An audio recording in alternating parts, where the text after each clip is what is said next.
open the meeting. We have two things on our agenda tonight. The first one is demolition by city crews.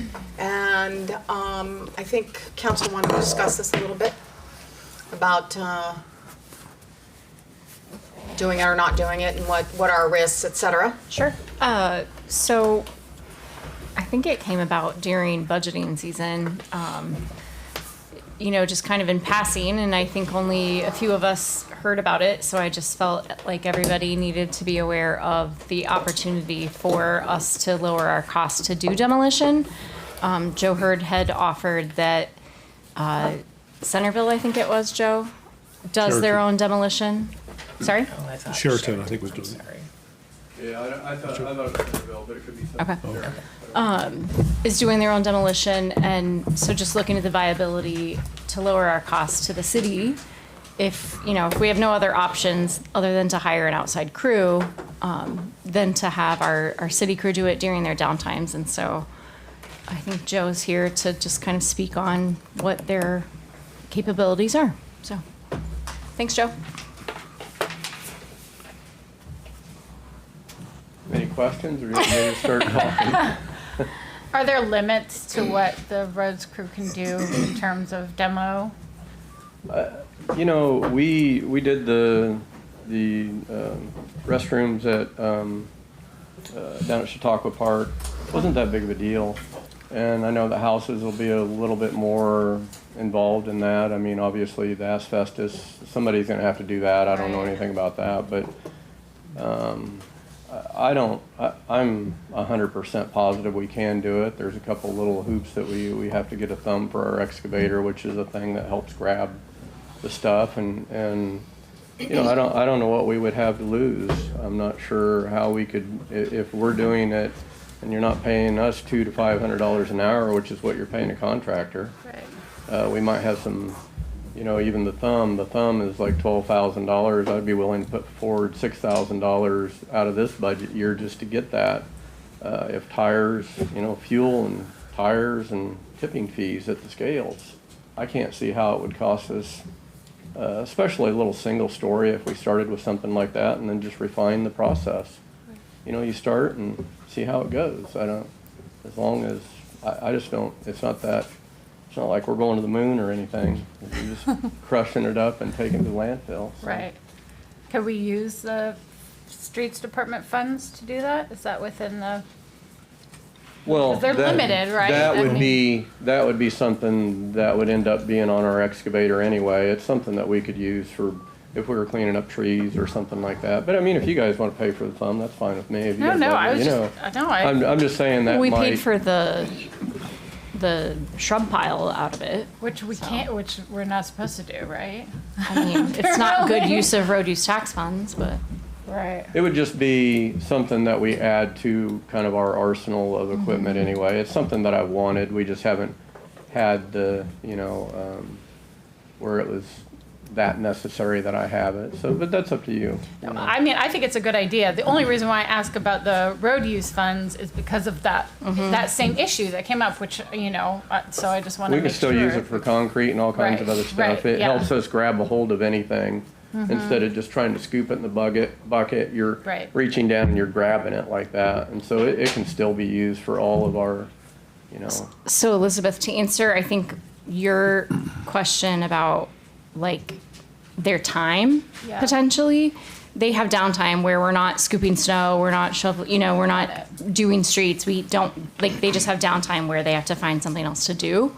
And those would be the times that they do these things. They wouldn't do it during the summertime when they're working on streets. They wouldn't do it during the wintertime when they're working on streets. So it would be an appropriate. Correct, use yeah, of the, okay, yeah. good. That's what Yeah, I mean, if it's a reasonable, if we're not trying to do 50 houses a year and there's a house or two and my boss is directing that, then I don't see, we could get into it, and I think that we could really refine it and do a great job with it, so. That'd be awesome. Do we have any insurance issues?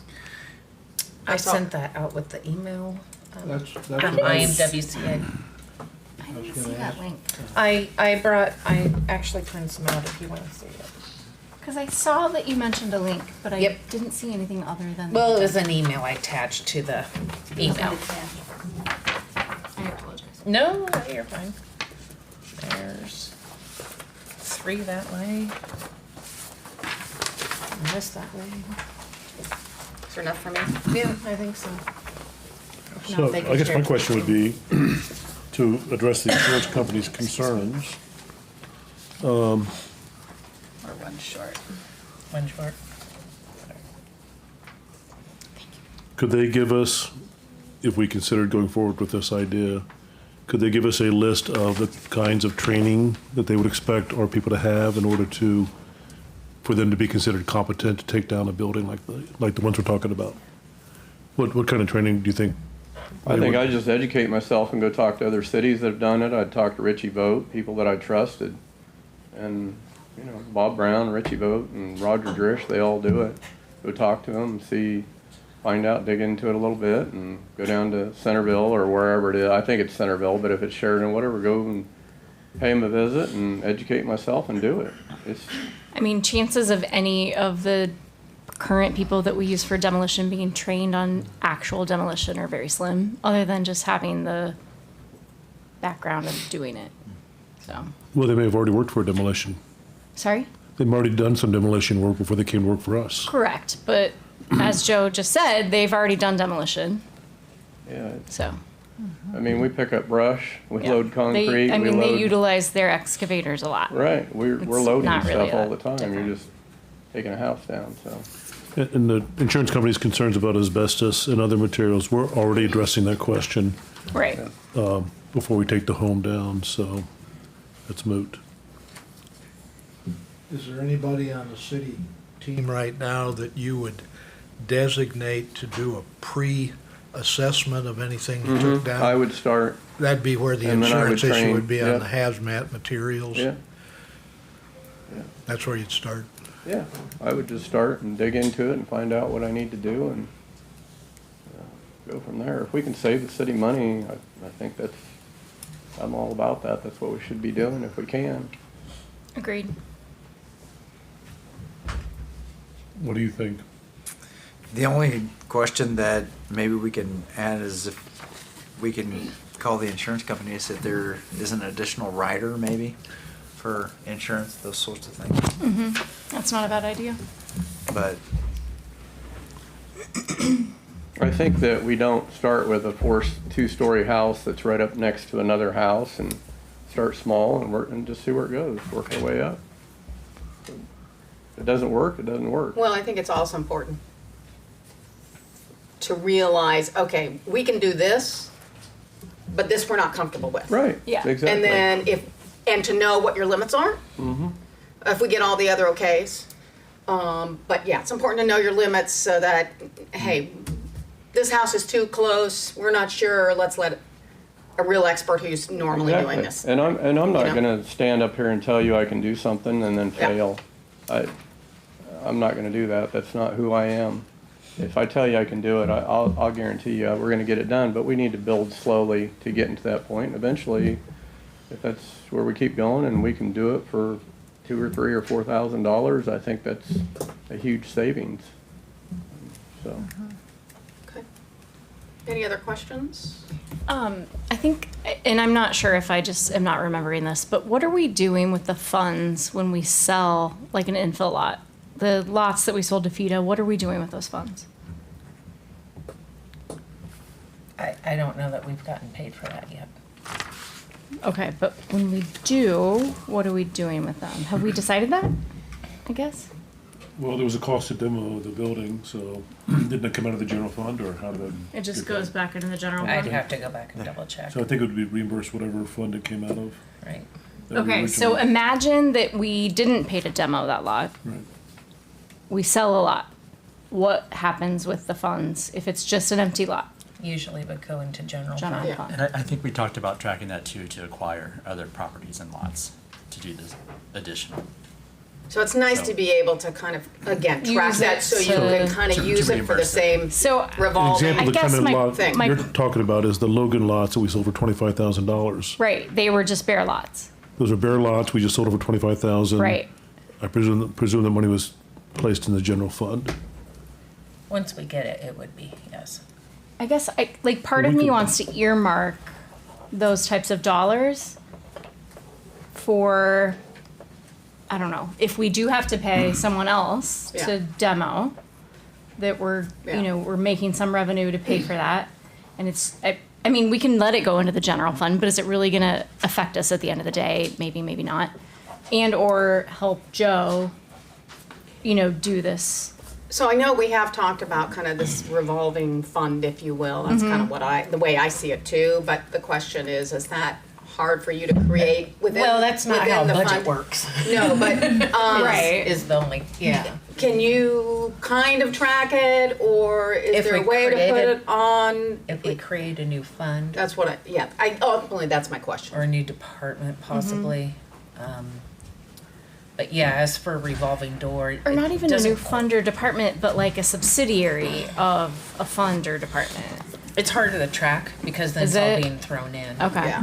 We can still just track it out of general fund, right? I mean, just so much Or in, it'd so be much out. easier It's if we just, create yeah. a different department for it or Would it? something, so Right. it'd be just I don't know. for That's that. just something to me to think about because I mean we're really starting to deal with a lot of dilapidated housing. Like every meeting, we're talking about a new house, a new house, a new house, and we've already identified 17 before that. You know, that meeting.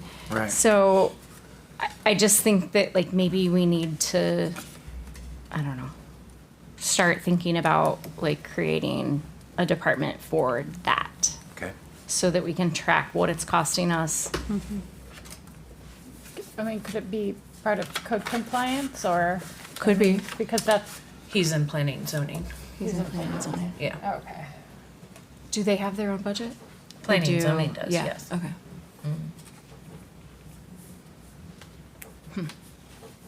That might be a different topic of discussion, but Yeah. just something to keep in mind. Okay.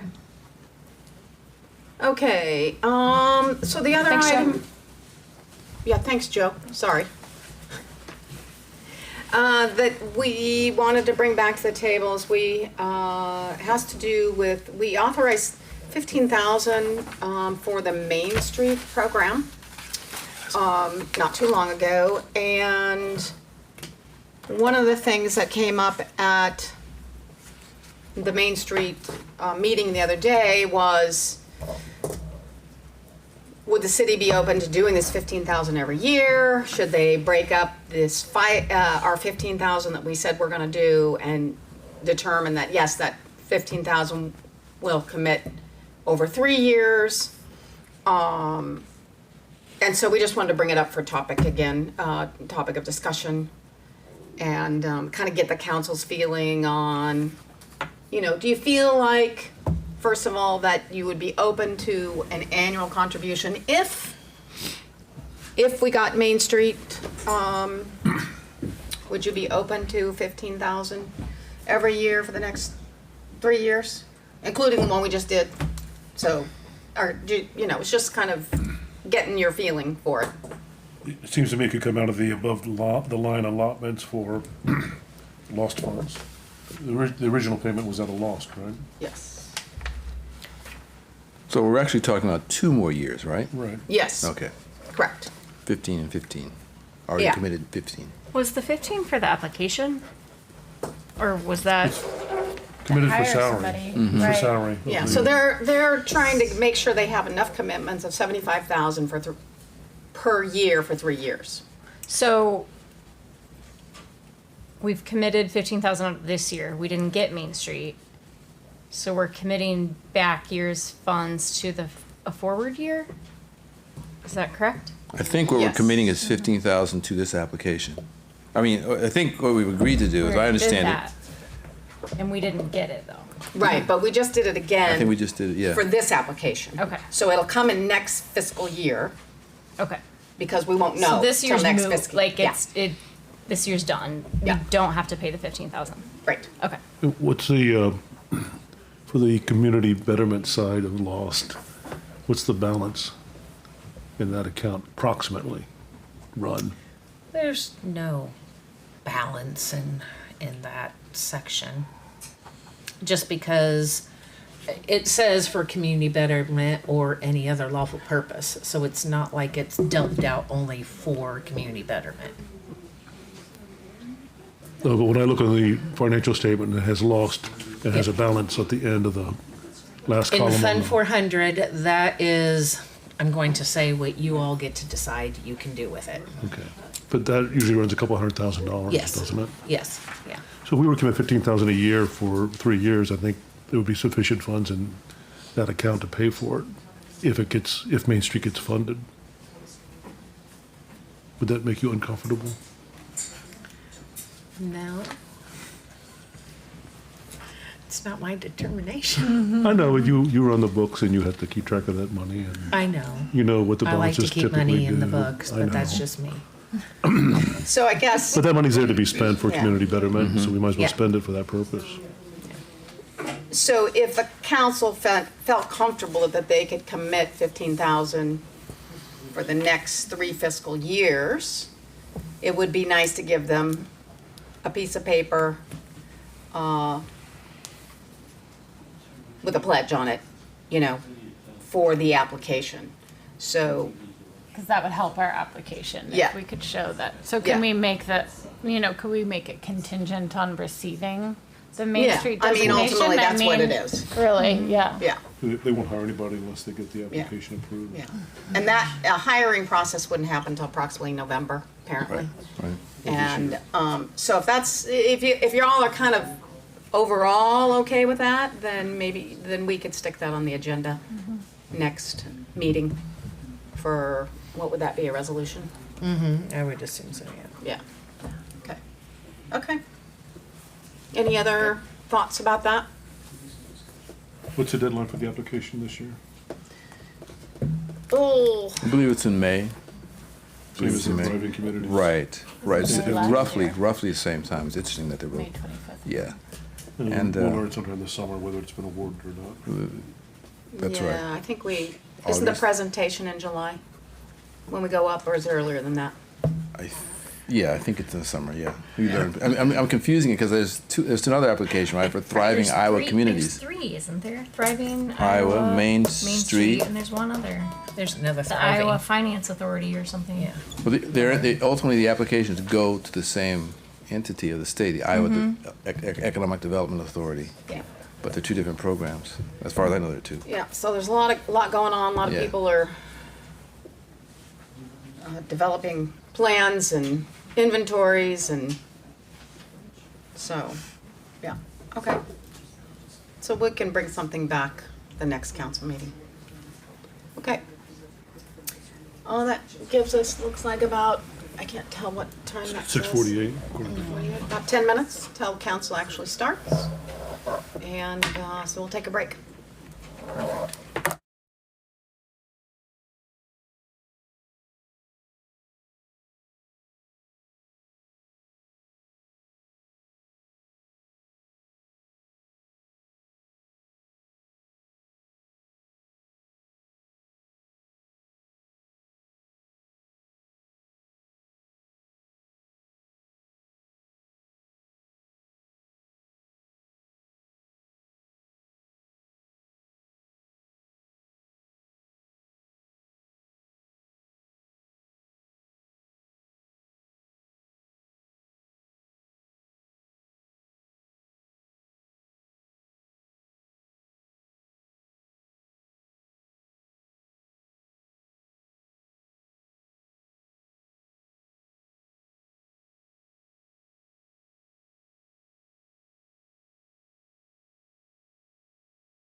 hear you. So we may have to interrupt and do it later. Okay. I'm going to call the meeting to order. Rebecca, please call the roll. Ham, Here? Toohill, Yes. Esti, Yes. Flournoy, Here. Gandy, Yes. Kness, Yes. Rowe. Yes. Great, thank you. Are there any changes to the agenda? Please don't give me any additions. No, just a simple Can we thing, take off some things? It's pretty long. just a simple thing. The Arbor Committee minutes should be 2025, I believe, not 2024. Oh, okay. So those just need to be. Yeah, just a simple. No, they were actually, they approved them. They only had one meeting. So it is their 2024 minutes that they just approved at their 2025 meeting. Got it. Yep. Oh, that makes sense. Oh, Okay. we have an annual meeting. Okay, Good job, Rebecca. Sure. yep. All right. Top of it. Okay, so with that, we'll do the consent agenda. Approval of the minutes of the March 10th, 2025 council meeting. Approval of the March 14th, 2025 payroll in the amount of $190,558.98. Acceptance of Volunteer City Center Committee minutes. Acceptance of Arbor Committee minutes. Acceptance of Library Board minutes. Consent of park use permit for rally for Trans Day of Visibility. This is a noise exception. Resolution of seasonal employment in the Streets Department. Approval of liquor license for Fairfield Arts and Convention Center and Everybody's Whole Foods. Approval of ACH payment to the Department of Revenue in the amount of $4,325.88. Approval of total claims in the amount of $411,968.42. And we had one claim over $75,000 for our health insurance premiums of $82,013.92. Move to approve the consent agenda. Okay. Second. Moved by Esti, second by Flournoy. Any discussion? I did review the claims and they all seemed fine. Okay, great, thank you. Any other questions? Not, please call the roll. Esti, Yes. Flournoy, Yes. Gandy, Yes. Toohill, Yes. Ham, Here? Rowe, Yes. Kness. Yes. Okay, approved unanimously. We've got everybody. Okay, public appearances, and first up is Jennifer Hamilton with Fairfield Cares. Thank you. See a few new faces. So I'll just quickly review, for those of you that don't know about Fairfield Cares, this is a group that was formed in 2018 in response to a town hall where we were talking about aging in our community. And there are about 400 people that were present there. I asked some questions to the community about what they would like to see as far as what their goals are for themselves and how they would like to age here in this community. And overwhelmingly, it was they wanted to age in place and in their homes and to avoid institutionalization. Sounds like just about all of us were like that. But it was pretty, all 400 hands went up, so we took that as our charge. And then we got together, a group of us. I started with 70 caregivers that I knew of in our community and started asking them about what they saw as far as what are the needs for providing home care for people. And out of that, we developed Fairfield Cares and started researching ways that we could help fulfill this community desire. So what we came up with, we're looking for cheap because we had no money. So we utilized a meal train, which many of you are familiar with. This is a national platform that is used to basically provide meals into people's homes where you can go to a platform, sign up for something, and it's a way of coordinating help for people, but pretty much around meals. So we looked further. They had something called Meal Train Plus, which is a bit more robust, and we were able then to actually coordinate through that platform other types of care, rides, taking care of the dog, things like this, all kinds of stuff. We've been doing this now since 2018. We had kind of a dry-up period during COVID, but we've helped about 120 individuals and families in our community with probably, I don't know how many volunteers around that, hundreds and hundreds of volunteers around that. It's worked pretty well, but the needs and the requirements of our community and our elder community in particular, but actually anyone who needs care at home of all ages, whether these are new mothers, people who are having mental health crises, whatever it is, there is an increasing need in our community for support and care. especially in the face of the pretty strong likelihood that some of our social services may be under direct attack in terms of what's going to actually be available to them to help them with their needs. So we came up with this idea that we needed to do some more research and look more carefully about what exactly was happening in our community. So we came up with creating a survey, which you guys generously supported through the LOST grant. And then last year also put a flyer into the water bill to alert people to that survey. We had 300 responses. It was pretty illuminating. We're going to do a more formal presentation of those results at an event that we are planning on April 26th from 1 to 3:30. The actual presentation parts of it and the other elements to this presentation will be from 1 to 2:30. But we are going to be presenting more fully the results of the survey. Just generally, the big thing that some of the really big takeaways is that for the most part, elders are being taken care of by elders. They are either their family members or friends, but they tend to be older people taking care of older people. They are oftentimes have health problems of their own. The caregivers have health issues as well. So they are struggling with stress and with injuries. They don't get enough breaks. They feel a great need for training, and they're under a tremendous amount of emotional stress. It was very fascinating. People took these surveys and would write entire narratives about what was happening to them.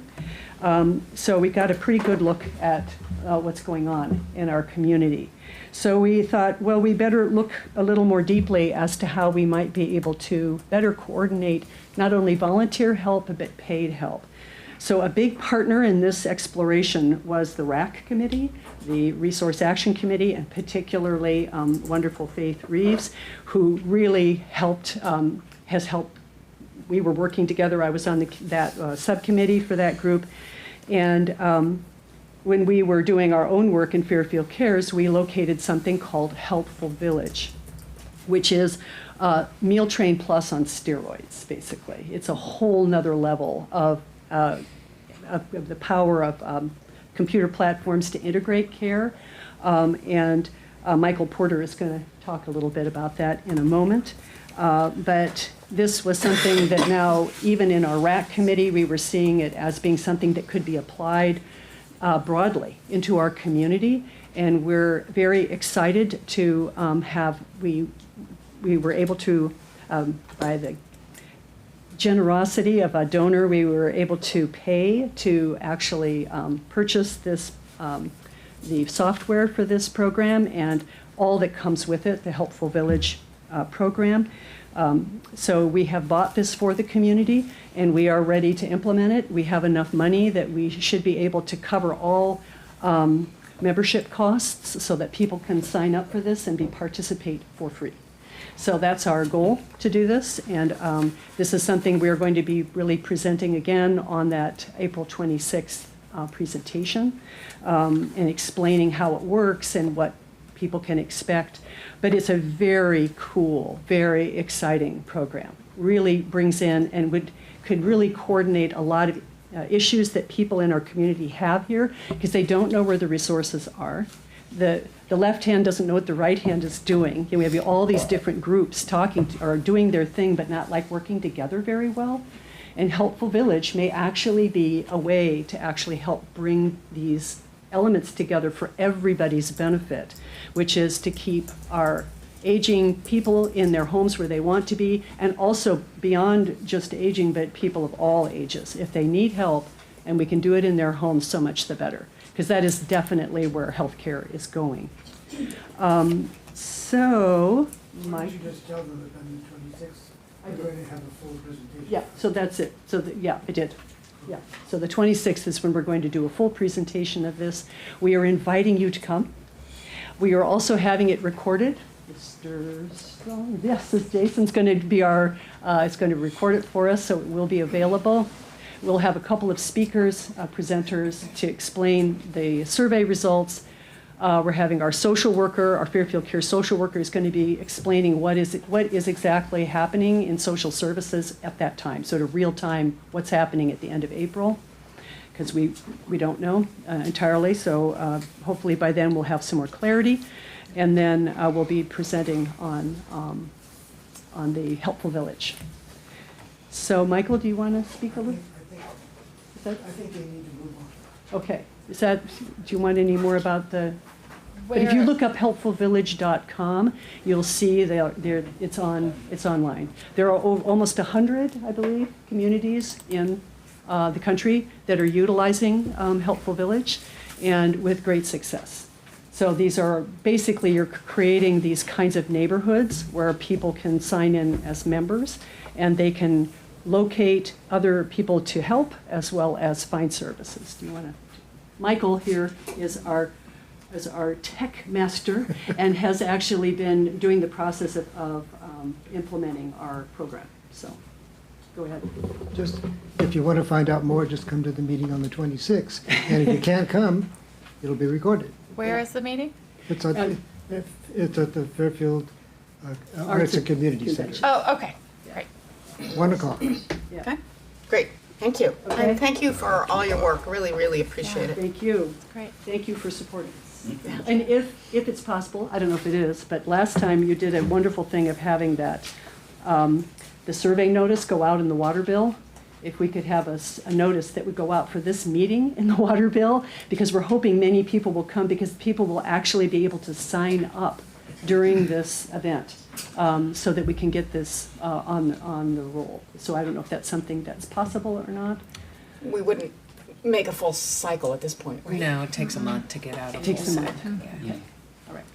But Thank you had 300 respondents to your survey. That's amazing, actually. It was definitely statistically significant, yes. But thank you for helping.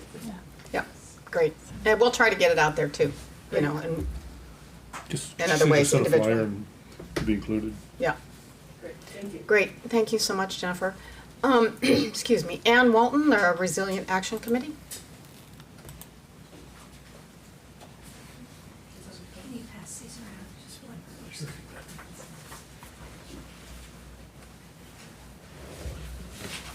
Good evening, Council and Mayor Boyer.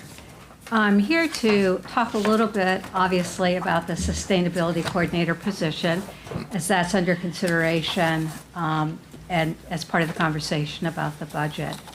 And one thing that we realized is that there's a lot of sort of confusion about how this fits into what's going on in Fairfield, and in particular, what's going to happen after the RAC.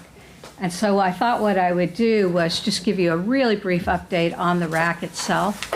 As we had planned, we hope by the end of April, all the recommendations will be in from the 6 subcommittees. So we're right on track with that. We'll have to collate everything, and then we're working on a communications plan as well to take it out to the community. But what I really want to talk to you about is the fact that this is not unique to Fairfield, having a sustainability coordinator or having a resilient action committee. We've had a lot of different variations on this in the past, and I just wanted to quickly point out some of the things that have gone on here before so that you can see what an important foundation we already have in place that brought us to where we are today, that we're about to have a whole body of recommendations come out from the RAC. So first of all, in 2009, the Go Green Commission created the Go Green Strategic Plan, and this was under Mayor Ed Malloy, as you may remember or not remember if you were here or paying attention at the time. And in 2009, when the Go Green Plan came out to the public, at the same time they decided to hire the city, in partnership, decided to hire the first sustainability coordinator. That was Scott Tim, and he was on contract for just 3 years. But during that time that the Go Green Commission had released the strategic Go Green Strategic Plan and the sustainability coordinator was on board, the city saved an estimated $81,000 annually in energy costs, the community realized $1 million across the whole community in energy savings between 2010 and 2013. And just under $400,000 were raised vis-a-vis grants and donations. So in just sort of 3 years or 5 years, depending on where you're counting, of accomplishments, that's what the net gain was for the city of Fairfield and for the entire community. And then in 2014, in response to that, the city council established a sustainability committee. So that was news to me until I started doing some digging, but it was through resolution, a committee was established, a sustainability committee was established. And then in 2020, under Connie's reign, the Fairfield Forever Plan was released. And some of you were here at the time or just came onto the council because that was January 2020. And one of the recommendations of note is to explore the hiring of a sustainability coordinator. So you can see we kind of have an echo going here with community processes and with sustainability coordinators. And then in 2021, I have to say Sierra Club created its own strategic conservation and community resilience plan. And what we found in that plan was that in many ways it was a crossover plan with the Fairfield Forever plan. And I had been asked by Connie to do a thorough review of the Fairfield Forever plan before it was released to the public. So fortunately, I had an understanding of what was in that plan. And we were able to cross-reference between Sierra Club's plan and the Fairfield Forever plan. And what we found was that there are a lot of common goals and directions that the community wanted to go that the city also had identified. And so we came to City Council in 2021 and recommended to the council that they hire a sustainability coordinator once again. And the city said, well, thank you, but we don't have money, which is what we hear always, and maybe go somewhere else and see what you can find. And so we went to the county, and the county said, no, thank you at all, under any circumstances. And we tried to sell them that this would be a shared sustainability coordinator between the city and county, would only encourage more integration between the functions of the city and county. They wouldn't bite. And so we went out to MIU and asked them for some money, and they said, we'll put in $15,000 if the city will match us. We came back to the council, the council matched that, and these were pledges for 3 years, and then we had to raise the rest of the money. And so we identified 54 different donors from the community who made pledges for the 3-year duration.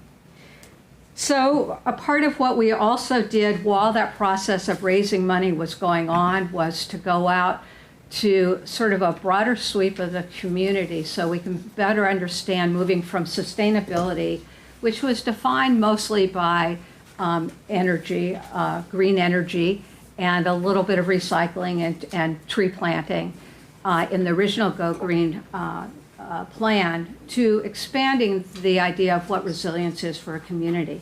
Now remember, in 2021, we're in the middle of a pandemic. And so we're able to reflect, the community's able to reflect much more what they need to become a more resilient community. I see you giving me the stink eye. I'm trying not to, man. So we talked to every city council. I can feel it from both sides of me. I'll go as fast as I can. We interviewed all the city council members individually, the supervisors, the superintendent of schools, Rotary Club. We went to everybody to hear what their idea of what a resilient community looks like. Then we held 3 roundtables. Connie was at those. I think Paul might have been at one of those. Doug was, and other council members who were on the council at the time. And the idea was these were workshops to, again, put some definition to resilience, expanding it beyond the idea of sustainability. And then we put on a big forum, which Connie introduced sustainability coordinators from around the state So this was at the Sondheim. We had about 200 people in attendance. And the idea was to look at what models of practice were for other sustainability coordinators. Then in the fall of 2021, Michael Halley, who was a council member at the time, moved the city to sign a resolution to officially join the Resilient Iowa Communities, and Fairfield would be a pilot project at that time.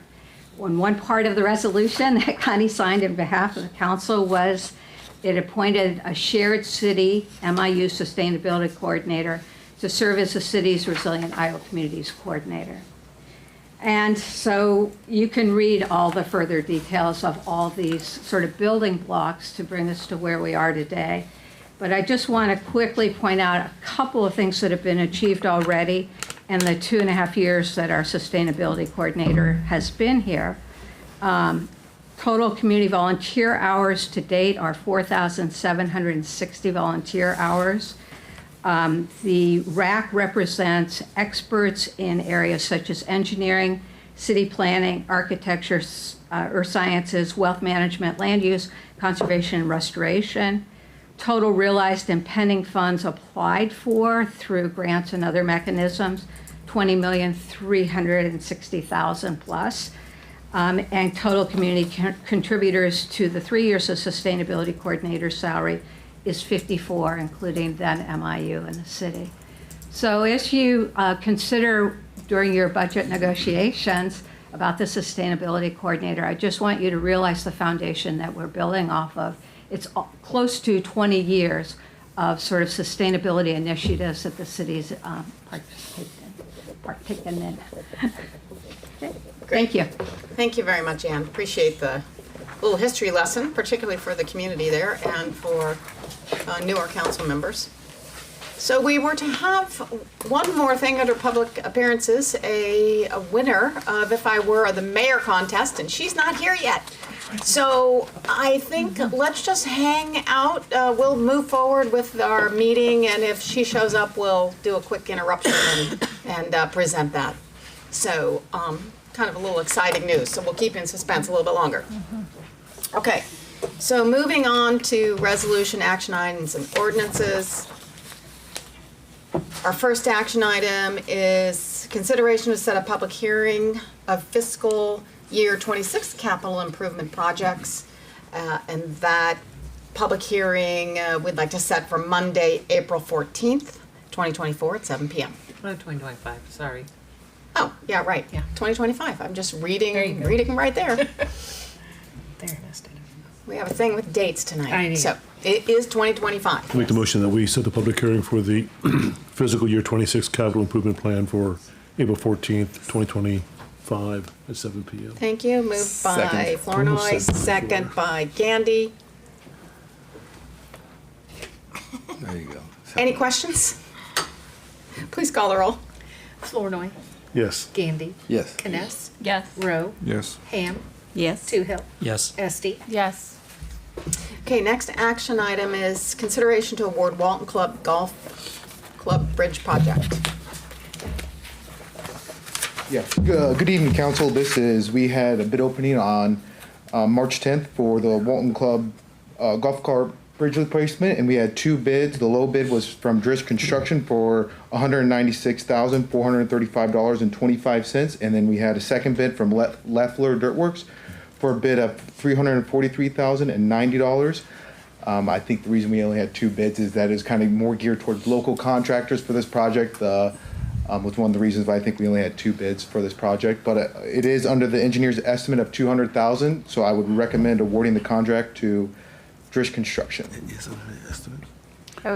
It's not under the original estimate. It's under the engineer's estimate. Right, but what city council had approved was like 140,000, wasn't it? With a contingency above that? If I'm remembering correctly. I remember the number 144,000 we discussed. I guess I just want to point that out. Yeah. I would make the motion. The concern, well, go ahead. You make a Well, we motion. have to make up the difference, but I would make the motion to award the bid to Drish Contractors, Inc. Okay. for the Walton Bridge. Moved by project. Flournoy. Is there a second? Second. Second by Rowe. Discussion? Yeah, there is a concern, I know I've had constituents express a concern that the Walton Bridge is being costed out at considerably higher than the original projection. Perhaps there's some context to be added to satisfy there. Can you repeat that question? Yep. There's concern that the Walton Bridge cost is considerably higher than initially proposed or granted by the city council. Yeah. So I will say, although I appreciate the question, that we did have a public hearing on this at your last council meeting, and I'll do my best to answer your question, but would have greatly appreciated those questions 2 weeks ago. And Marcus can correct me. So one of the things that was discovered between the preliminary discussions that were held at the property committee level and the final design, and actually I believe this was mentioned during the public hearing 2 weeks ago, or maybe it was 2 weeks before then, is that the number of culverts that were needed in order to keep the hydraulics level needed to be more, and they needed to be larger. And there was also an issue with that this ended up needing to go to the Department of Natural Resources for approval. So what seems like maybe a very small, simple golf cart bridge, like we should just be able to put out a bridge that there was the suggestion from some property owners that we looked into. It seems like it should be a really simple choice if it's just golf carts. But Walton is it's a very large body of water, and it puts it under a different set of rules that ended up making it more expensive than what the initial estimate thought was going to be needed. And it was preliminary calculations versus final calculations, or I should say a rough calculation of, oh, this is the drainage area, this is how big the culverts need to be, versus doing the final calculation to be, oh no, those need to be 42 rather than 36-inch culverts. Isn't this bridge going to be wider than just for golf carts? It's a 10-foot top? Yes, it's a 10-foot top. Yeah. It's a 10-foot wide top. So vehicles can get across it? Yes. And it'll be strong enough to support? Yes, because it's an earthen, we're going from a bridge to an earthen dam that has multiple culverts under it. So more of a causeway than a bridge, which will give a much longer useful life than a bridge. And then it could also be used by anything other than golf carts, emergency vehicles. Right. It would not, I suppose it was not designed for a full roadway, 20 or 50 years down the road. If this was a subdivision, it's not the width for a roadway, but it could be an emergency access or something like that. Okay. Any other questions? Okay, so we do have a motion and a second to award this contract. Just to point out too, that the bridge isn't required for access to the rest of the property, because it's all right along the road. Everything that the bridge will access is along the roadway, so any entrance can be put in future use if needed. So. Fair. Yeah. Yes. So again, first and second to approve this and award the contract to Reconstruction for $196,000 and change, whatever it is.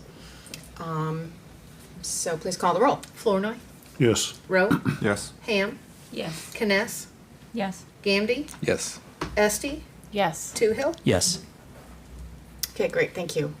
The next action item is consideration of Code of Business Conduct Policy. And Doug, if you wouldn't mind just giving the rundown a little bit. So the Code of Business Conduct was drafted with the model of other cities, and basically this is helpful with our audit purposes, and Fairfield being a very small community with limited resources, I can tell you that most city employees have second jobs to make a living, what have you, and this helps us guide our ethics as city employees, because we have higher expectations of our employees than we do of mostly everyone else. But we always want to have the construct of transparency and ethics of all that we do. But not only does it apply to the employees of the city of Fairfield, but also to its council members and anybody that interacts with the city or its representation. And so it is there for your review. And if there's edits that you would like to, we need to discuss, it needs to go to committee. But it basically is the first structure of how we operate beyond our human resources manual that we have. But this is the beginning.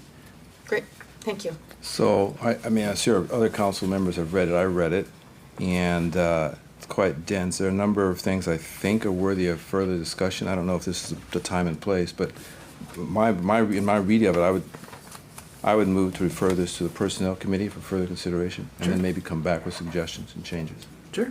Okay. I'll second that, but I'd like you to suggest which sections in particular. Well, particularly, sure.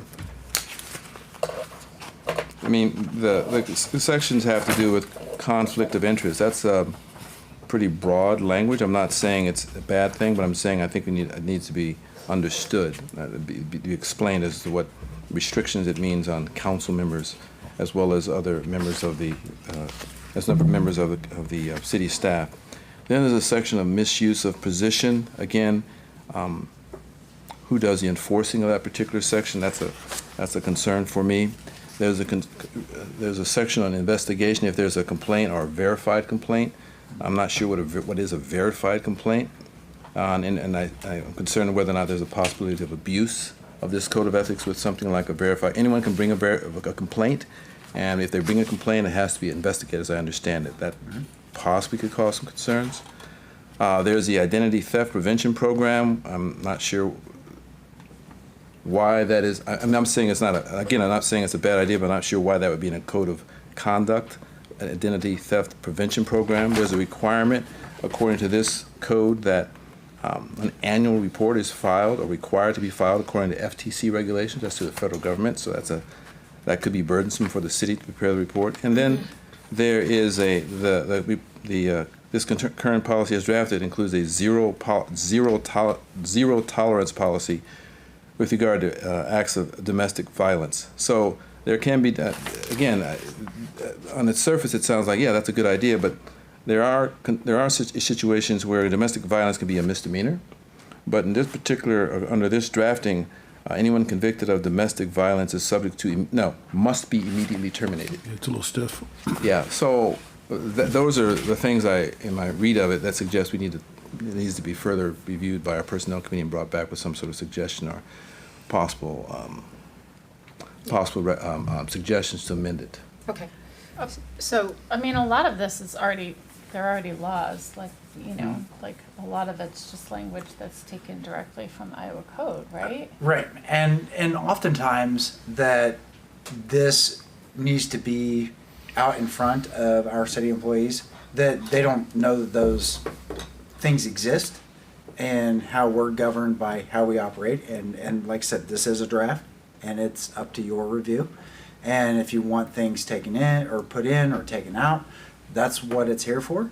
But it needs to be, but it is something that there's actually things in there that's already in our personnel policies. Mm-hmm. And so it is a little bit somewhat redundant, but it needs to be understood that it applies to all of us and that we're held to these standards, and it keeps us, pointed forward, because, I can tell you, like the identity theft, those sorts of things, we have a lot of stuff that goes on up front, and those need to be scrutinized, and we need to be careful about how those things are dealt with, and that's kind of how we started. So that's So there, exactly okay, right. yeah, so there is a motion and a second to move this to personnel, and then we can flush out and discuss all those matters.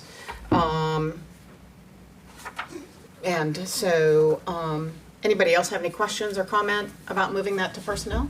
Just one. It's a good catch-all for several different policies that we have in the personnel manual and some that we don't, but every 2 years, the council readopts a whole bunch of policies, about 15 or 20 for purposes of state and federal contracting.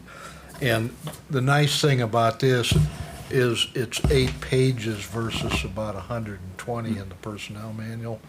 And you're correct, some of these do duplicate something in the personnel manual, but it's very convenient to have these the way they're set up here. So, I hope that that's looked at as a factor too. Okay, thank you.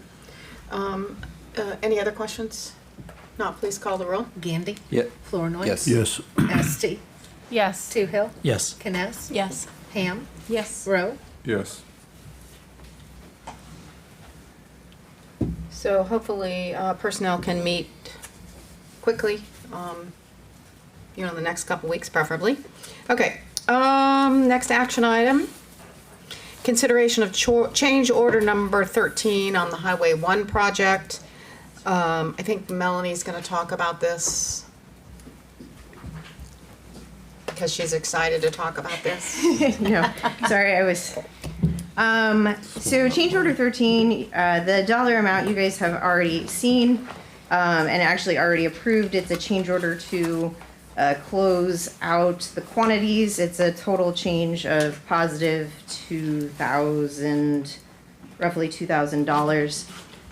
What has changed is that during the closeout audit, it was determined that the contractor was 3 days over the amount of working days. So rather than having a completion date on this project, it was working days. The contract had 148 working days, and the paperwork is stating that they were 3 days over that for a total liquidated damages of $3,000. What happens, I would say as a council, I think we've had 2 contractors that we've ever held liquidated damages on in the 15 years that I've worked with you guys. And so I understand that it's something that we don't normally do, but liquidated damages is very common on DOT projects, and it can put our future DOT funding at risk. So as much as Highway 1 was very successful and that we are very happy with the work that the contractors did, this is a DOT requirement, and as the mayor said, I'm happy to talk about it now, that I said, well, you guys can pass this under duress if you want to, because it does, like I said, it does put us in jeopardy of either this funding or future funding. But we do want to acknowledge that the contractors did a good job.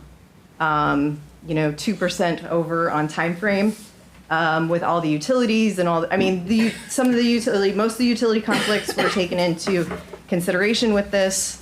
But overall, the project did well.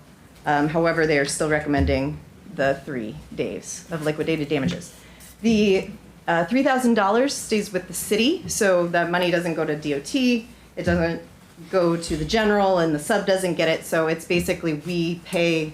We're currently holding $30,000 in retainage. So after this payment, the payment will be $27,000. So basically, we pay them $3,000 less than what the contract is for. And you're saying it's beneficial to the city to not pay that extra $3,000? No, it is. Yeah, correct. To not pay it to. To only pay the $27,000? Yes, to award the liquidated damages. I don't think award's the right word, but to Assess. assess. Thank you. Assess the liquidated damages. Yes, yes. But I also feel like it's important to acknowledge that we do still feel like the project was Why does DOT frown upon this practice? No, DOT frowns upon forgiving of liquidated damages. Oh, they expect us to do it. They expect it very much so, and it's very common practice. It would hurt us if we didn't do it in Correct. DOT's eyes. Yes. So I make the motion that we assess this liquidated damages under Change order 13. change order number 13, yeah. Highway project Second. one. Moved by Flornoy, second by Kness. Any further discussion? Not, please call the roll. Flournoy, Yes. Kness. Yes. Rowe, Yes. Ham, Yes. Esti, Yes. Gandy, Yes. Toohill. Yes. Great, thank you. That was approved. Thank you, Melanie. Next action item, consideration of engagement letter for bond financing. So this is to get the process started for bond financing. This is for the fire station, the roundabout, and the Sunrise Trail infrastructure. So I would be looking for a motion to approve this with Piper Sandler. So moved. Second. Moved by Gandy, second by Flournoy. Just confused again. You did it in the wrong order. Any questions, council, or discussion? No, please call the roll. Gandy, Yes. Flournoy, Yes. Kness, Yes. Rowe, Yes. Toohill, Yes. Ham, Yes. Esti. Yes.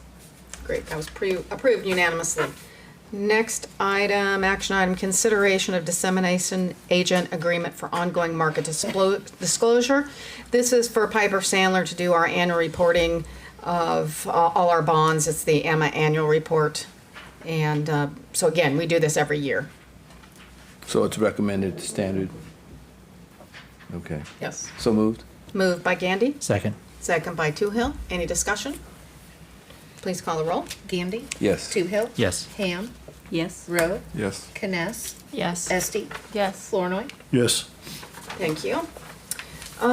So the next item is the nuisance abatement schedule assessments, but before we actually go through the resolution, we will have a public hearing on the matter of the nuisance abatement schedule assessment. Is there any, and I'll open the public hearing.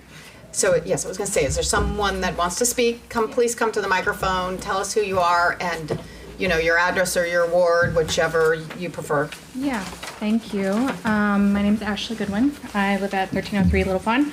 I have a couple of bills for nuisance abatement, and I've actually talked to a couple people in this room about when this happened. Doug and Melanie, I think, got some tears from me during a mowing. There was a couple of things. First, I'll get into why I have not paid this in reference to the code, and then behavior of city employees, and then I will also note some recommendations on my part. First, according to the Fairfield City Municipal Code 9.76.030, there should be 5 days notice in a publication to the occupants of the residence for nuisance abatement. That was not completed. I did contact the union directly, and there was no mention of my property or my name. And there was mention by the code enforcement officer that a letter was sent. He acknowledged that it was sent to the incorrect address. So that one did not get sent to me either.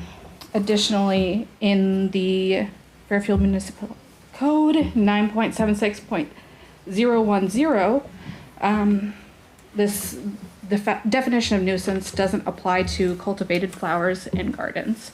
Definition of being cultivated is to move the ground and to make it more hospitable for whatever plants you are creating.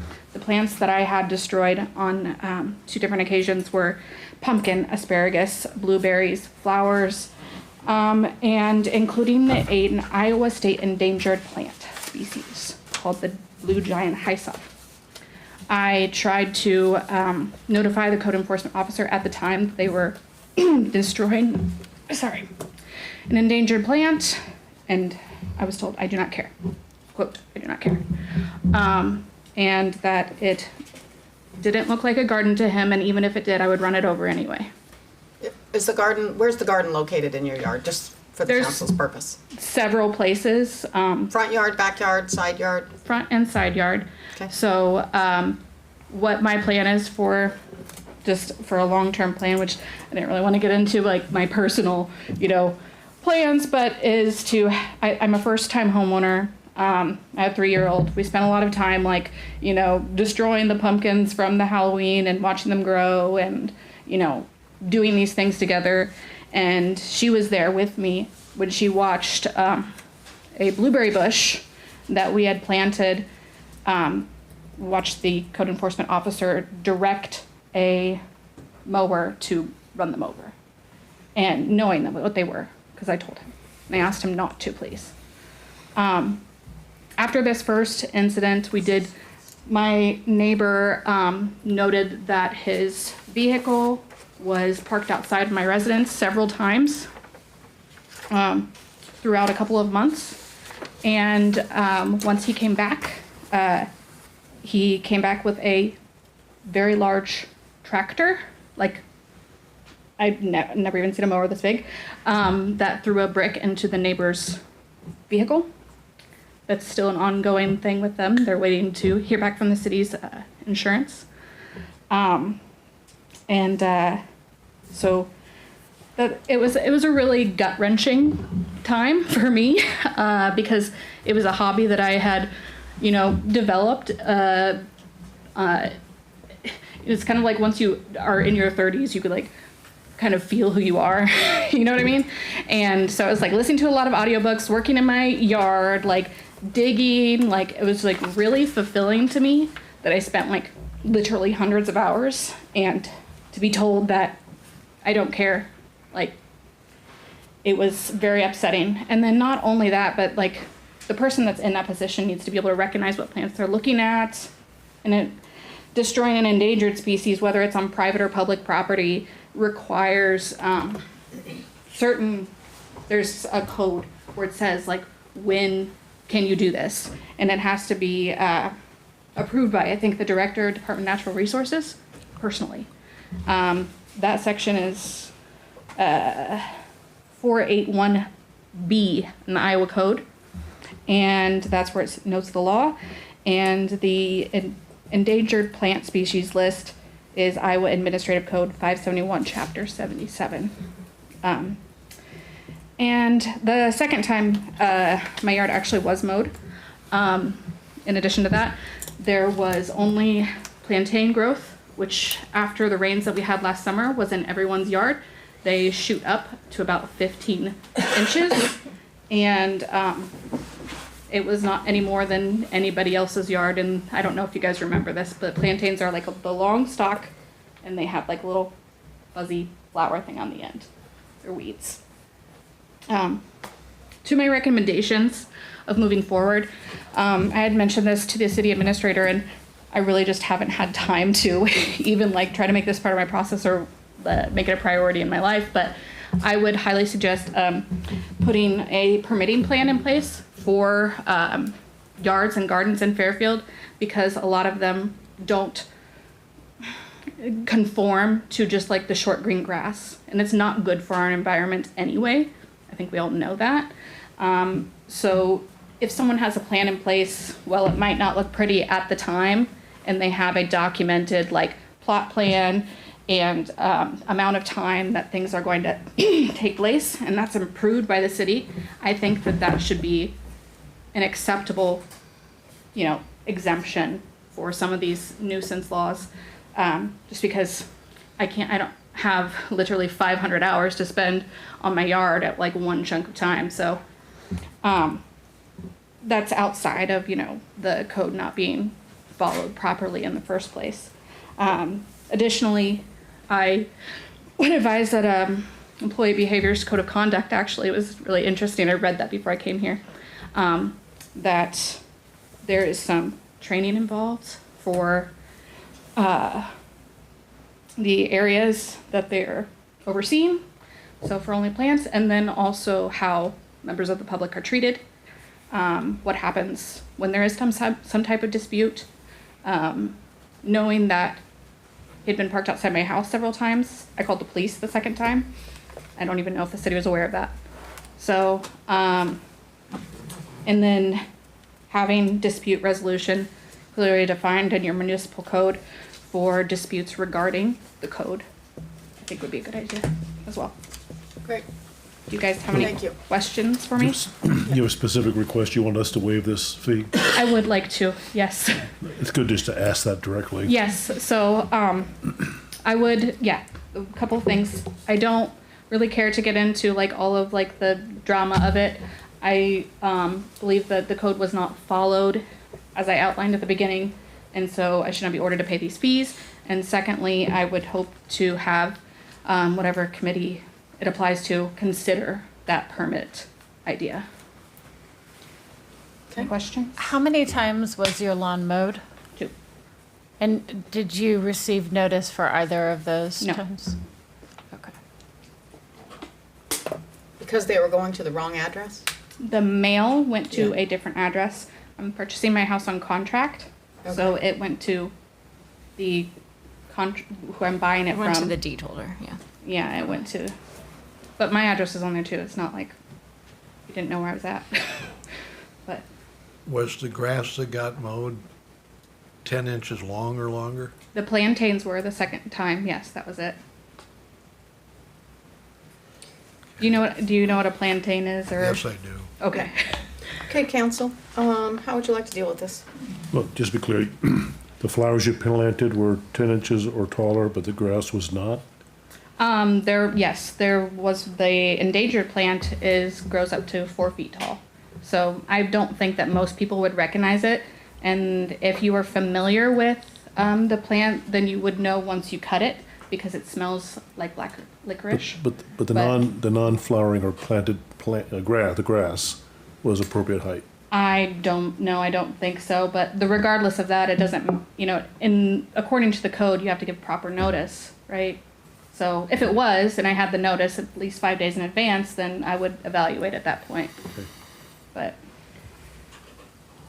Were the blueberry plants that were endangered, did you have them wrapped in some kind of wire enclosure or something like that?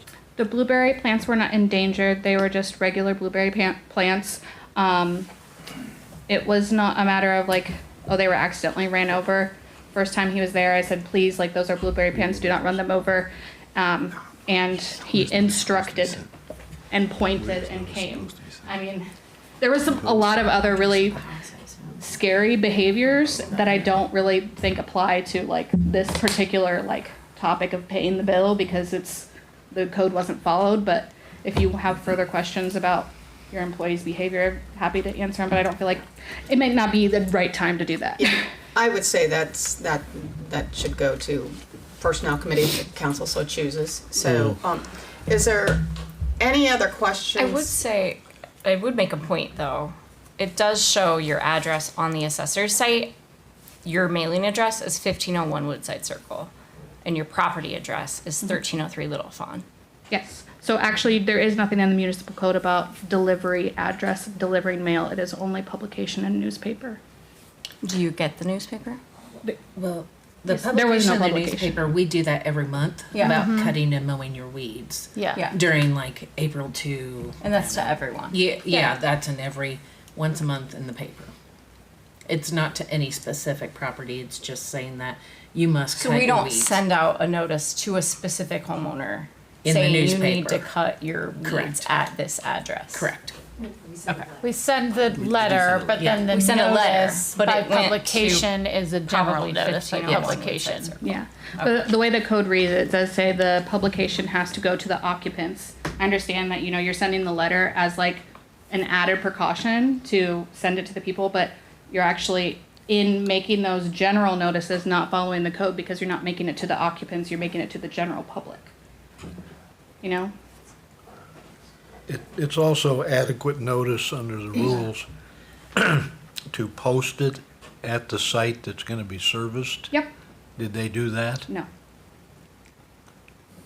Okay. So, is there anyone else who wants to speak? Okay, so right now I'd like to close the public hearing. Thank you. Thank you. Very much. And let the council take it from here on this resolution. And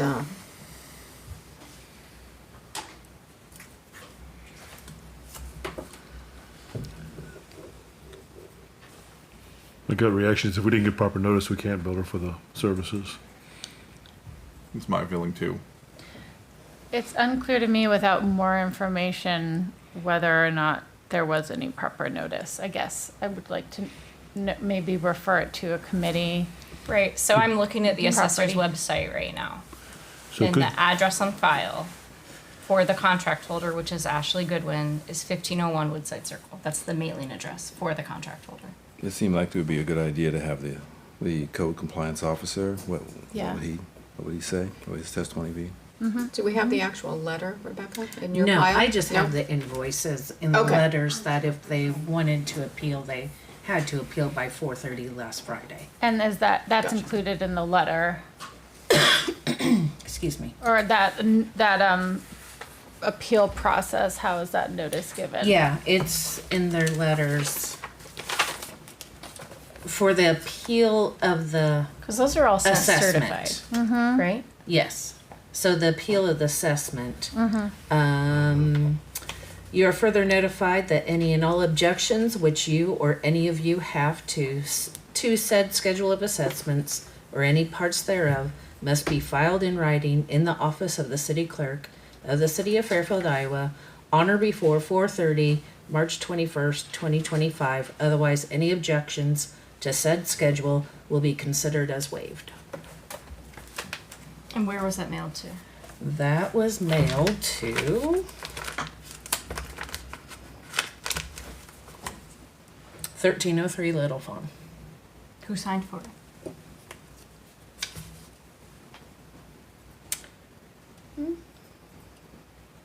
I don't know. I can't read that. Did you sign for that, Ashley? Do you remember? well, she could recognize the signature. I don't think so. When was it delivered? Do you want to, you can come look at it Oh, on 221. that's not anybody's, that's not my signature. Up here? Yeah, but it says my name, Ash. Yeah, I didn't sign that. That's not mine. Sorry.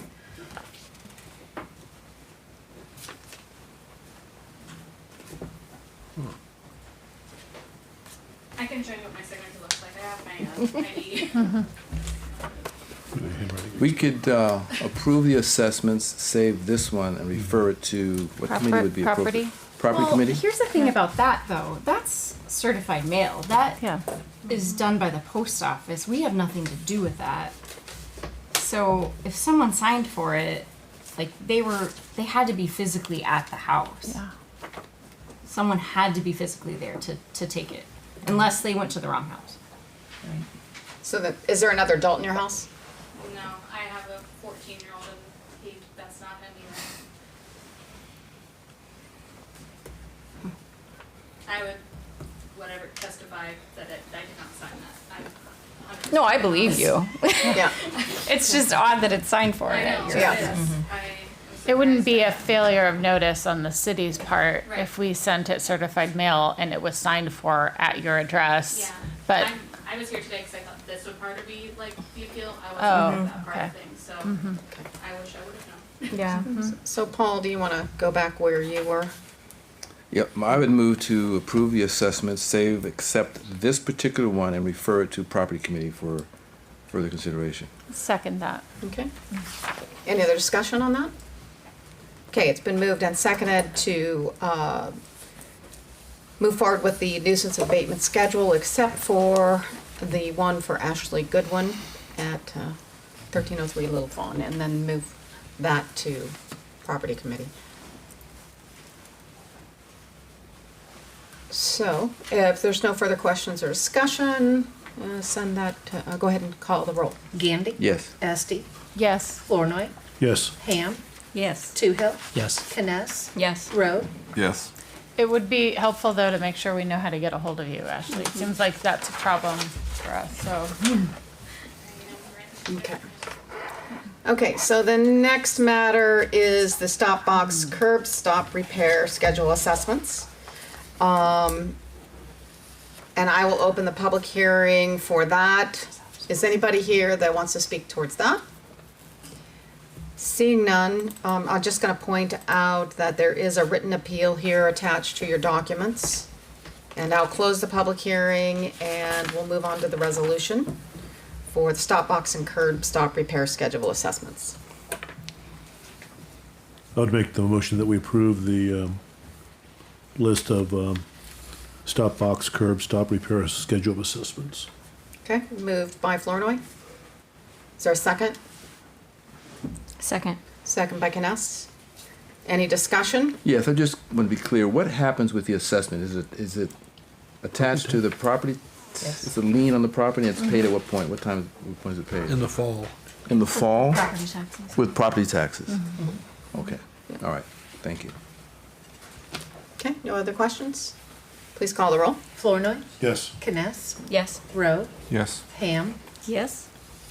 Gandy, Yes. Esti, Yes. Toohill. Yes. Great, thank you, that was approved unanimously.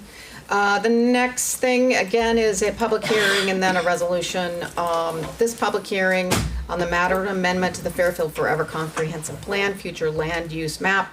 We are preparing for the Sunrise Trail, and there was a section in that part of our comp plan for future land use that said office and recreation and open space, and we needed to change that to the low-density residential in preparation for the Sunrise Trail. How'd I do, Melanie? Good? Anything else you want to add to that? Okay, so I'll open the public hearing. Anybody want to speak to this issue? Seeing none, I will close the public hearing and we will move on to the resolution. Consideration of amendment to the Fairfield Forever Comprehensive Plan future land use map. Move to approve? Second? Moved by Gandy, second by Flournoy. Any discussion or questions? Seeing none, please call the roll. Gandy, Yes. Flournoy, Yes. Toohill, Yes. Esti, Yes. Kness, Yes. Rowe, Yes. Ham, Yes. Okay. So next we will be adopting the Sunrise Trail Urban Renewal Plan. However, I will open the public hearing on this matter. And so let me just read this for the public. On the matter of determining an area of the city to be an economic development area and that the rehabilitation, conservation, redevelopment, development, or a combination thereof of such area is necessary in the interest of the public health, safety, or welfare of the residents of the city, designating such area appropriate for urban renewal projects and adopting the Sunrise Trail Urban Renewal Plan. So this is the area of town that's south of the city, right south, just adjacent west of the hospital and near the new Child child care center. Yep. So it's not south, it is in the city limits? We're working on it. Okay, it's not yet. Yeah. All right, all right, Working on it one step at a time. all right. Okay, so I'm gonna open the public hearing. Does anybody want to speak to that? Seeing none, I'm gonna close the public hearing. And we'll move on to the resolution. So moved? Second. Second. Moved by Gandy, second by Kness. What? Any questions? Okay, again, this is adopting the Sunrise Trail Urban Renewal Plan. No questions, seeing none, please call a roll. Gandy, Yes. Kness, Yes. Rowe, Yes. Ham, Yes. Toohill, Yes. Esti, Yes. Flournoy. Yes. Thank you. The next resolution is consideration of approving and authorizing execution of an extension agreement by and among the City of Fairfield, the County of Jefferson, and the Fairfield Community School District approving the extension of the Division of Tax Revenue in the Sunrise Trail Urban Renewal Area in the City of Fairfield. As you recall, the last council meeting, we had a couple people not here because they were talking to the school district and getting this extension to have the TIF for 15 years versus 10. I move to approve. Moved by Kness, Second. second by Esti. Further questions? Seeing none, please call the roll. Kness, Yes. Esti, Yes. Rowe, Yes. Gandy, Yes. Flournoy, Yes. Ham, Yes. Toohill. Yes.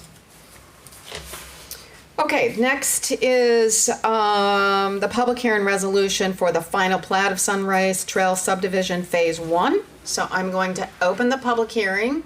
Does anybody want to speak to this? Yes, please come to the microphone.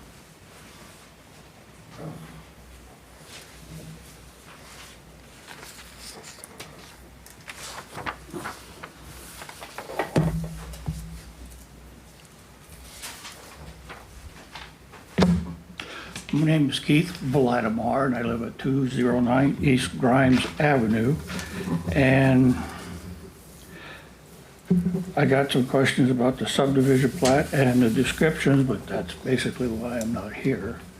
It is my contention that under Chapter 354.9, review of subdivision plats within 2 miles of the city, it says, basically I'll cut down to this, the city shall establish by ordinance specifically referring to the authority of this section, the area subject to the city's review and approval.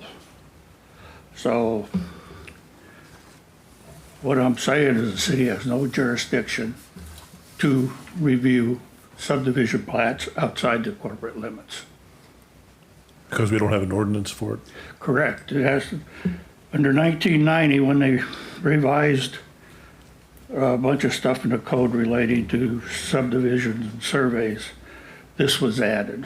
So anything before that, by my opinion, is null and void or superseded because of this.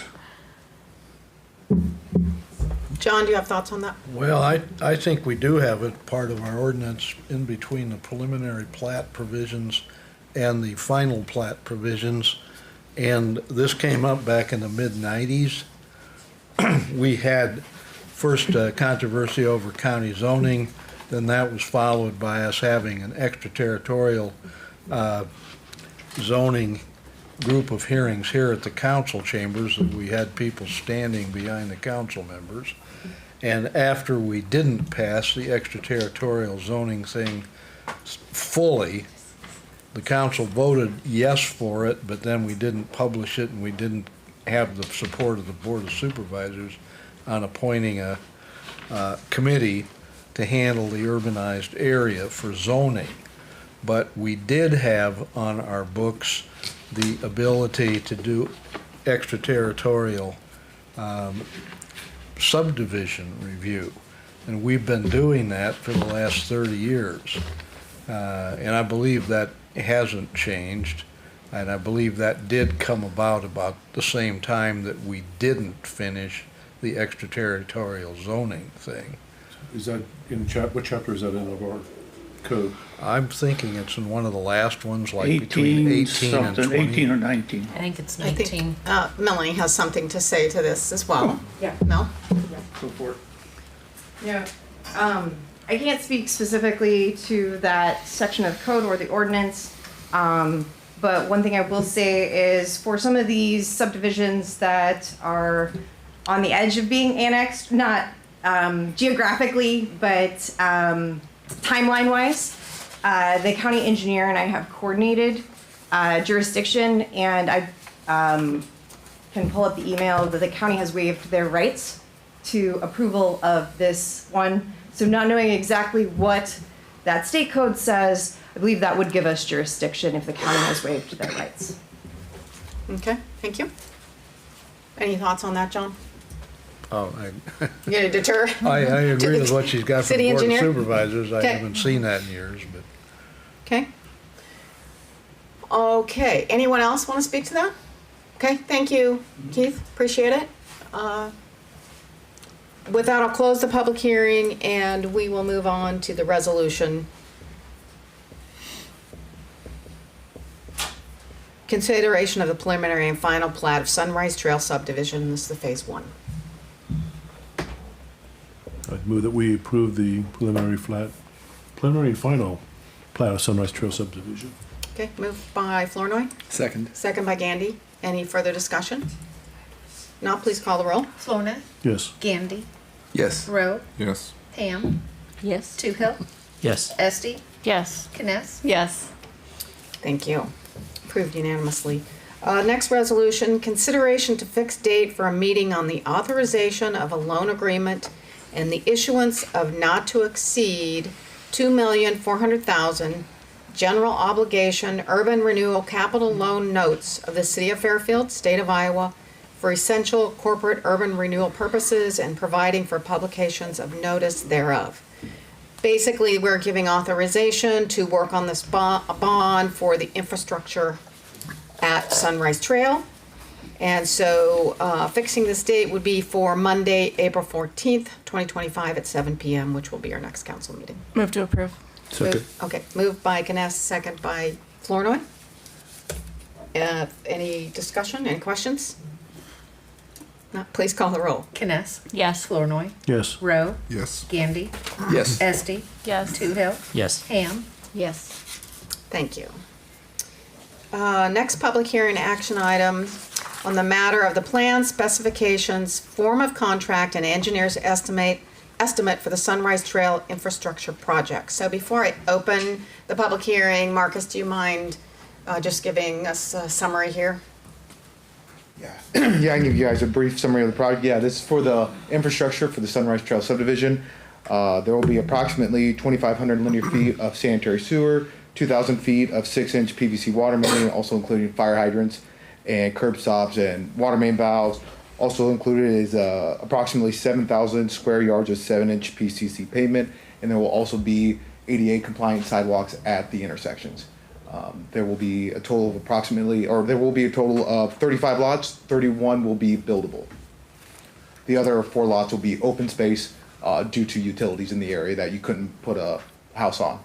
Existing utilities are the high pressure gas main and existing force mains, sanitary sewer force mains. So when they say, what are square yards of PCC concrete? Yep.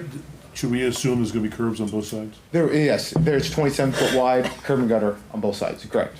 Yep, It didn't say it specifically, so it's just, yep, it will be, it's in the plans, it shows a typical section of that, yep.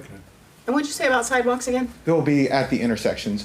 It was always, the plan would be to put the sidewalks that go in with the houses, because we're not exactly sure where those driveways will go. So that way, when they build the driveways, they'll build the sidewalks with the driveways and then connect them in between the lots. Okay, gotcha. So that Yep. would be something that the homeowner would do? It Or would the be developer?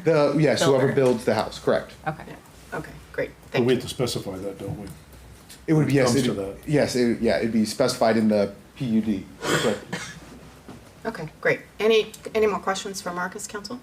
Okay, with that. Wait, oh, go there'll ahead. be sidewalks. Yes, there will be sidewalks. If, good thing. if we specify it, No, is it included already? you've already made that motion. Good, good. Okay. So with that, I'm gonna open the public hearing.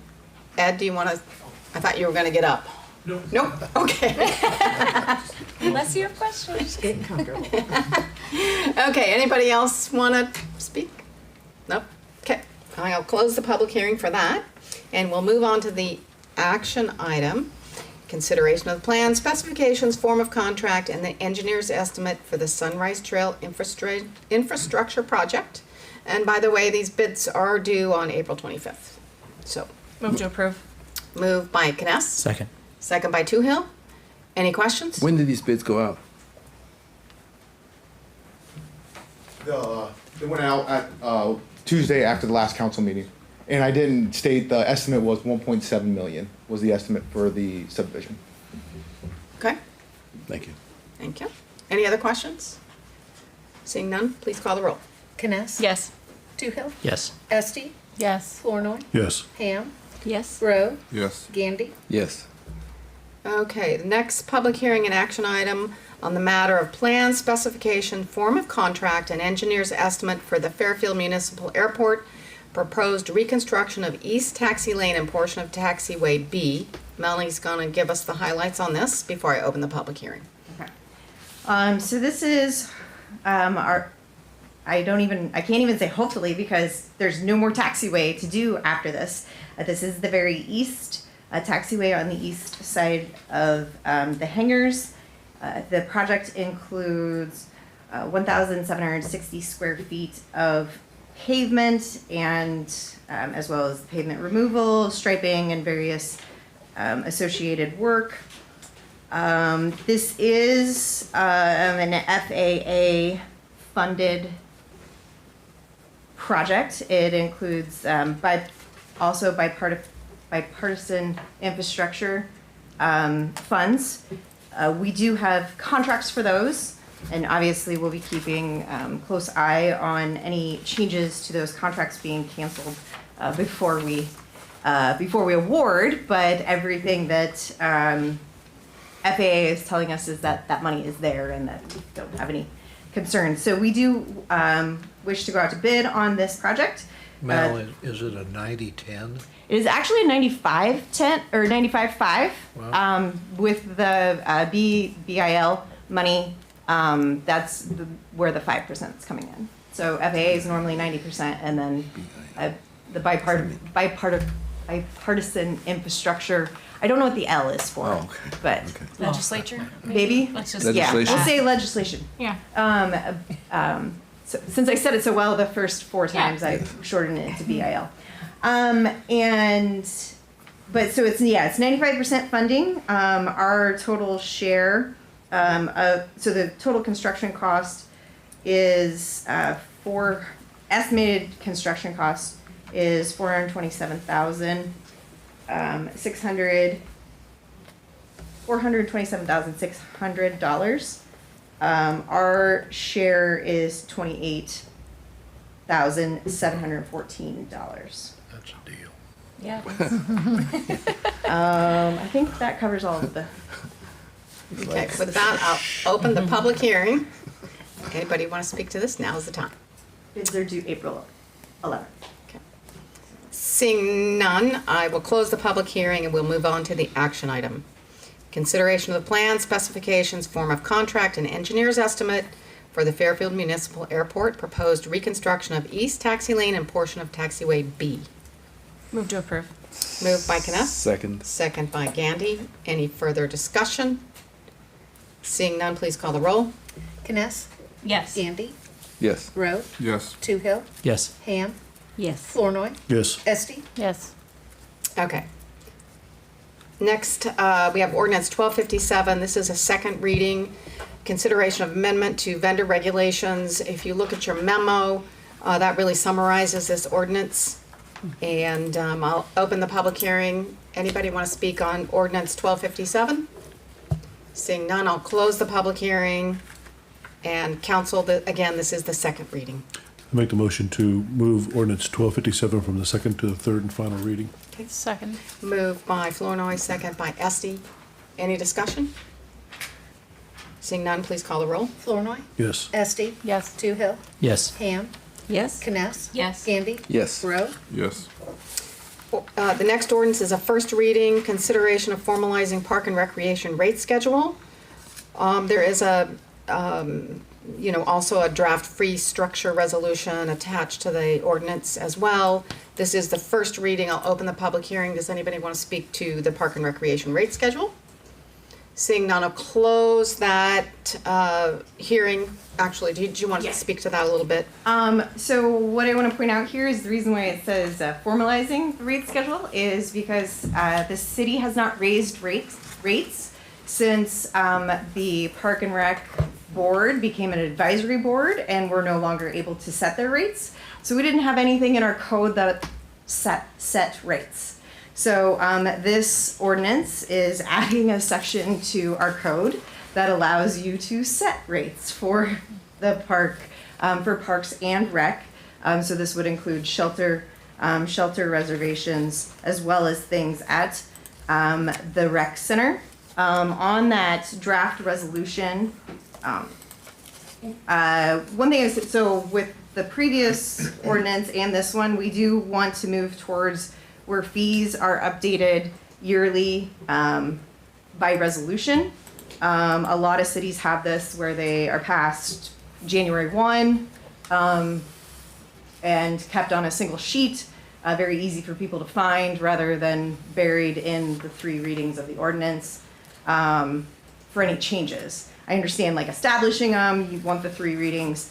So that's why we have this separate ordinance and then the resolutions that will come later. What is being proposed is removing the or option, because right now at the rec center you can get a pass for the pool or the rec at a lower rate. And so they're getting rid of that option, that the only option is for both entities, and then adding 10%. Also removing the student and the military discount, still keeping in the senior discount. And it was reviewed and recommended by the advisory committee. Was the military discount put in there so we would qualify for some hometown hero program that Michael Haley had put before council? I'm not sure why it was in there. They do have a few members that meet that discount, but relatively speaking, our rates are low within the area, and that was, I believe, the reasoning for the thought of removing that one. If you do the indoor and the outdoor, do they have to buy two separate? Do they have to buy the Park and Rec Cambridge Center and indoor pool monthly and the outdoor pool seasonally or yearly? Yes. There's not a combination of one. As of right now, correct. Okay. There are some opportunities, I think they do, like if they are cleaning the indoor pool in the morning, or if it's, they might do a special where they say, hey, everyone, you can go out and use it for walking in the morning. But as far as regularly using both, you would have to have both. The other thing is if the outdoor pool is closed for either they don't have enough lifeguards, particularly towards close to closing time, the number of people there are low. And they may close the outdoor pool. They do allow people with outdoor pool passes only to use the indoor pool. Are we looking at making one total membership for the whole, for everything? I don't believe so, because they do have the outdoor pool by itself is, I don't have the numbers in front of me, but my assumption is it would be one of the largest single passes. I mean, a lot of people get just that and no Right. other access to the facility.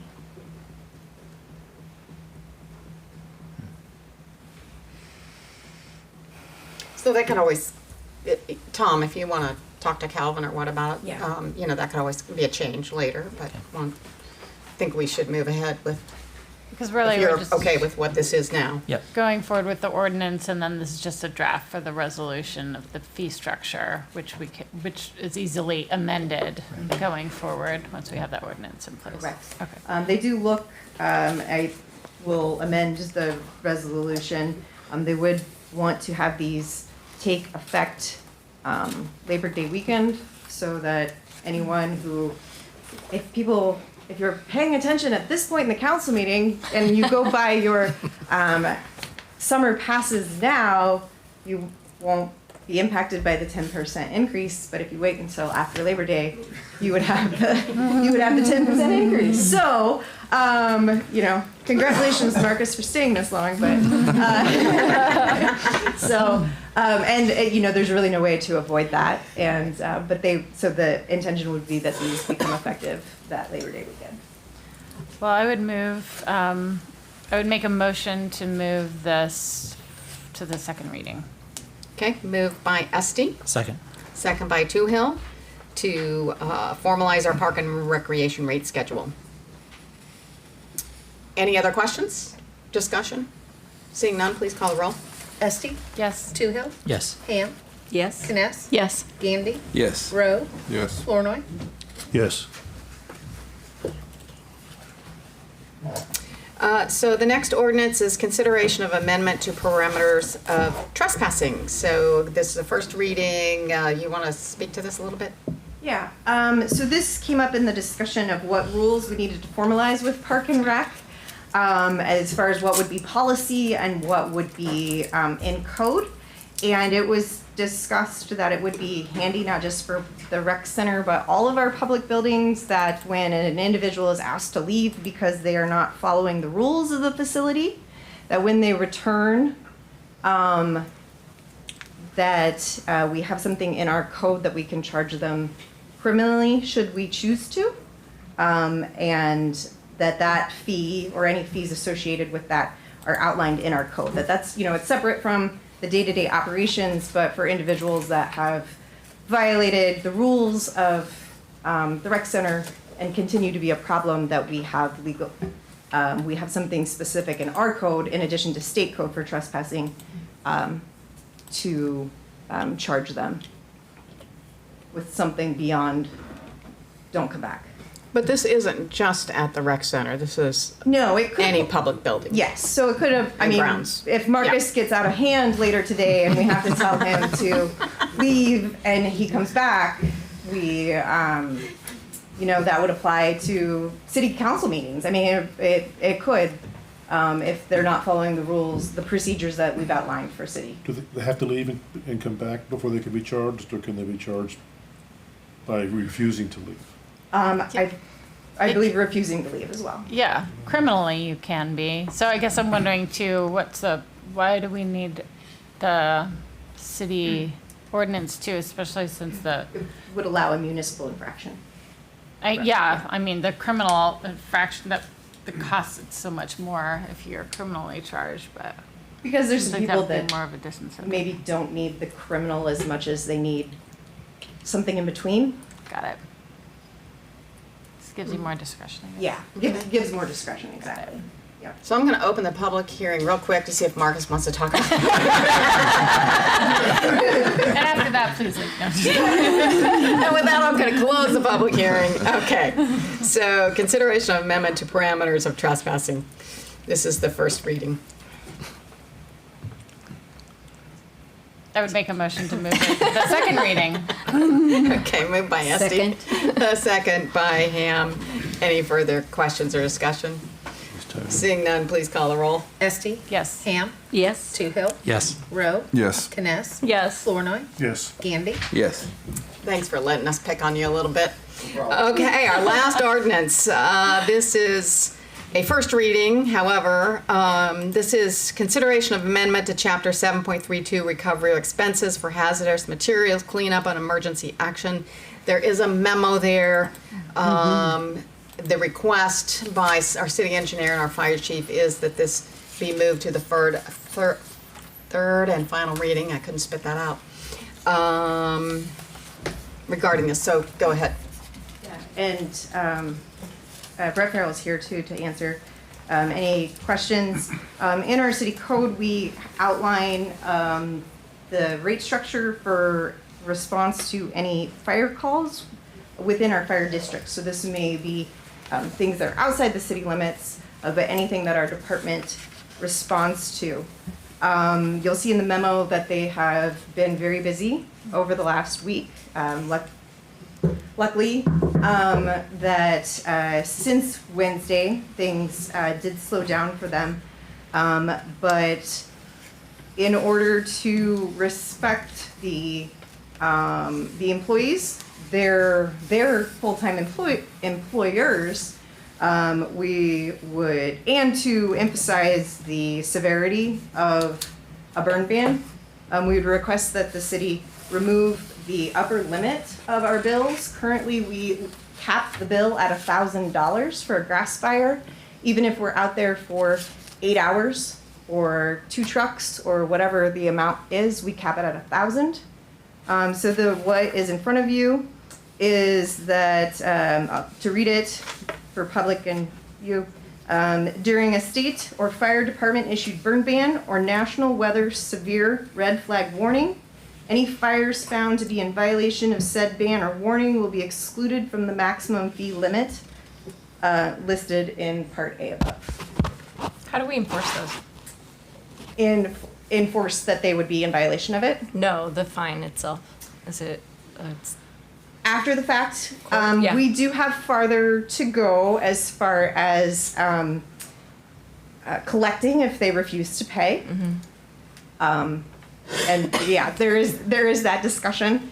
considering it's property. I feel like it should be a special assessment. Yeah. Well, and something else that the state allows that we've started to use, at least in the utility billing, is the state has, I can't remember if it's offset or set off. It was one and they Offset. changed it to the other because it switched departments it was ran by. But we've been looking into potentially putting through an ordinance for you guys to consider that we could use that for fires. We could use that for rental inspections. We could use that for a multitude of billing that we do that maybe doesn't get paid, that we can turn it into that. So we would like to potentially bring that in front of you guys to help us do collections. Those never come in front of us, though. I've never seen one for fire, lack of collection for fire No, charges. no, we don't have a collection Like the abatements we route. saw earlier tonight. Correct. So many times We with should have fire, I believe John has instructed us before, we can't really use fire as a special assessment, correct, John? Generally, but there is, as